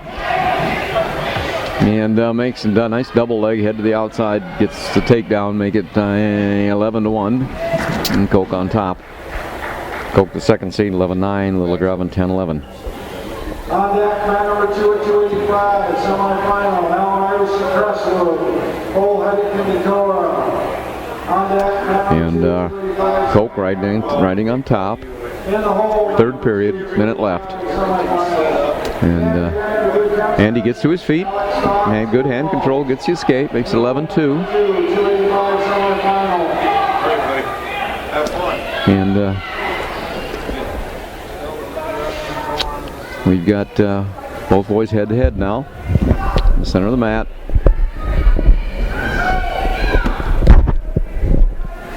They're still attending to Jared Knutson on the one mat.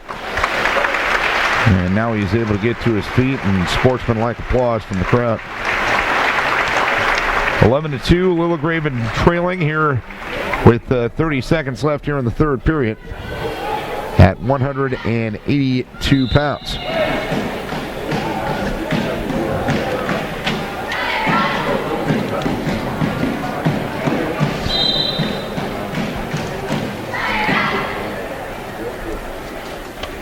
And now it's a 12-2 advantage with 19 seconds left here in the period.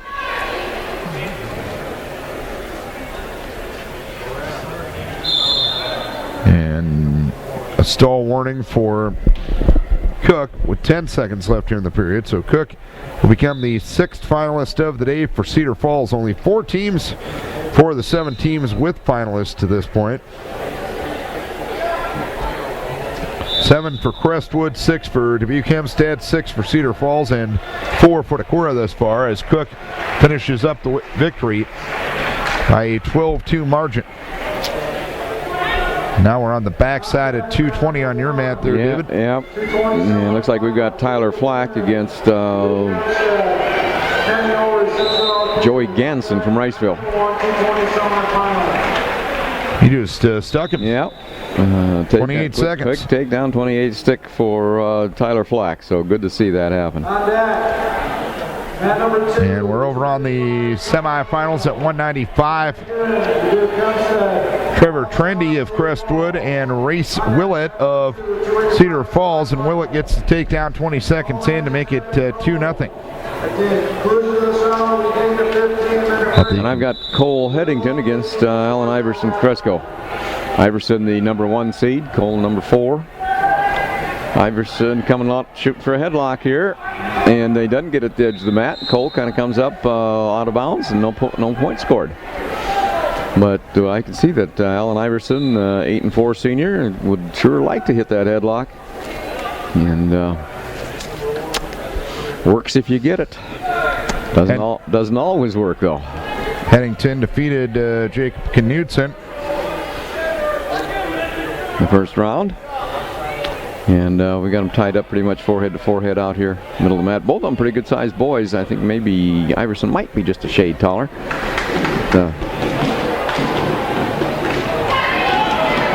Pretty evenly matched. And at 195, Willett has Trendy on his back with 48 seconds left here in the period, and Willett able to get the fall for Cedar Falls. So the Tigers get their 7th man in the finals as Willett gets the fall in a minute 14 on Trendy. And there, Iverson does get his headlock, and he's got Cole to the mat and his back down. Then he's got the fall. One move ends the match. And it takes a minute 11 to get it done. So Crestwood has their 7th wrestler in the finals, Alan Iverson at 285. Or correction, that's their 8th in the finals, I'm sorry. At 285. And then we're at 220 in the semis on the other mat. Right now, this is Kenny Orr of Central Elkader and Jacob Noonan, a unattached wrestler for the Dubuque Hempstead JV. I think Orr plays either first or second down at Southwind. Yep. Pretty good kid, 12-6, coming into today. For Central Elkader back to having their own wrestling program, I think 3 years ago after they were teamed up with MFL Marmac for a few years. Yeah.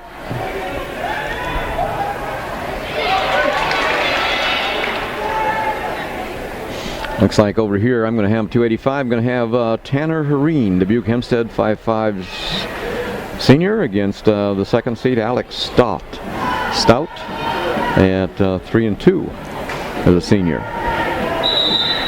So Kenny Orr now with the 2-0 lead with 59 seconds left here in the first period. And this is a case of two completely different body styles. Stout hardly looks like he could be a heavyweight. Looks more like a 220-pounder. Tall, whereas Hareen from Dubuque Hempstead pretty big and heavy. And Hareen right now has the leg, and he's got her way up in the air. And they're going to go out of bounds. He's going to get the points right there. Yeah, Hareen's going to get the points right there. Stout just think was looking for somewhere else to go. And Hareen got the takedown. But Hareen is a big boy, and he's a genuine heavyweight. But I'm a little surprised Stout at heavyweight. To look back at the 220 weight class, and I don't see Cedar. No, I don't see where Cedar Falls got a 20-pounder. Well, maybe he doesn't like to cut weight. Anyway, he's going to have to wrestle the big boys then. Yeah. Full feet is one thing, and that's right. Weight disadvantage is another. Yeah. So, yep. Kenny Orr is going to go off leading here at 2:20, leading Noonan of Dubuque Hempstead 2-0 as we go to the second period. There'll be a 15-minute break following the conclusion of this. And Alex Stout quickly got up for an escape, so he's right now it's 2-1. Hareen from Tanner Hareen from Dubuque Hempstead leading. Alex Stout, Cedar Falls.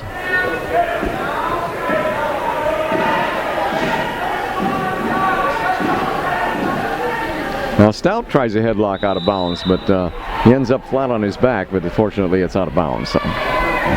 2-0 Kenny Orr with the lead. And here's a headlock for the Dubuque Hempstead kid, but rolling through is Orr.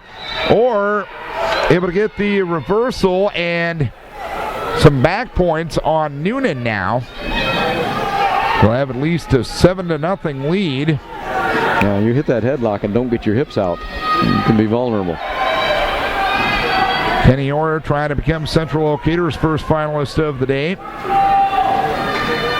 As Dave mentioned earlier, he was the runner-up at Southwind earlier this season. We've still got a 2-1 score. Hareen from Dubuque Hempstead with the first takedown, and then Stout with an escape. Hareen defers, and Stout decides he'll go down.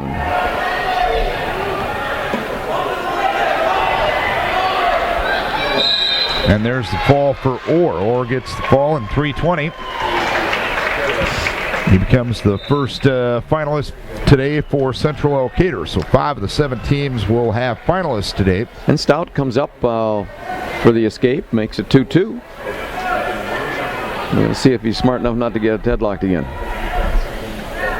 And working the head of Hareen and gets him out of position, and he jumps right on top of him for the takedown.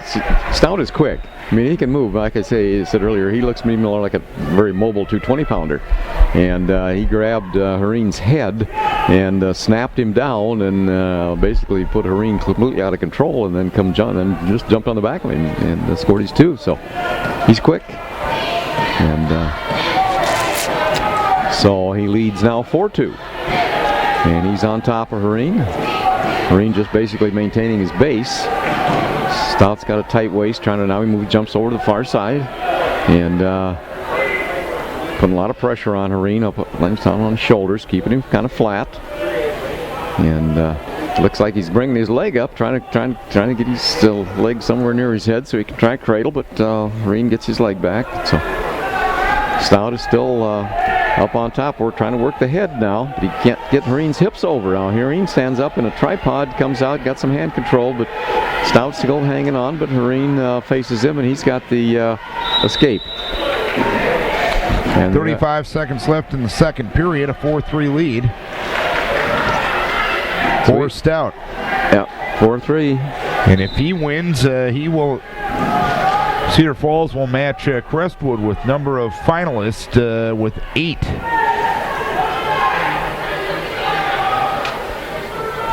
Basically, after this, we'll have the consolation semifinals, then we'll already be ready for the placing matches here this afternoon. So a quick moving tournament as we expected. And Stout kind of makes a kind of a half a shot. He doesn't want to get under this big guy, but he's got to move his feet, get the big guy out of position. And Hareen, he's got his hand in there, hold his position, and look for maybe Stout to make a mistake, or he can get down, come on top of him and crunch him, or separately headlock him.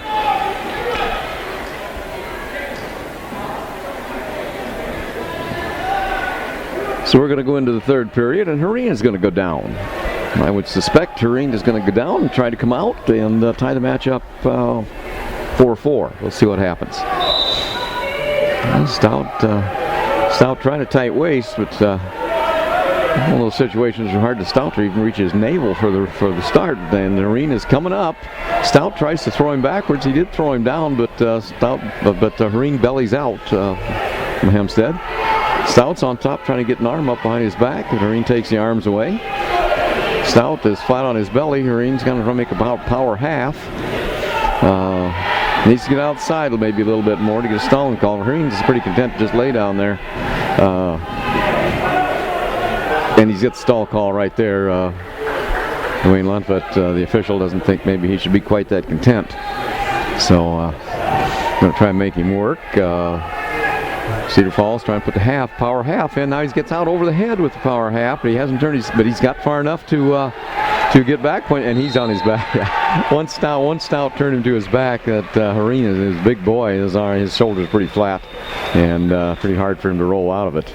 So Alex Stout, Cedar Falls will move to the finals to face Alan Iverson of Crestwood in the championship. So Crestwood and Cedar Falls with 8 finalists, Dubuque Hempstead with 6, Decorah with 4, and Kenny Orr, the lone finalist for Central Elkader. We're going to take about a 15-minute break here, and we'll be back with you at approximately 1:15, and we'll have some more wrestling action from the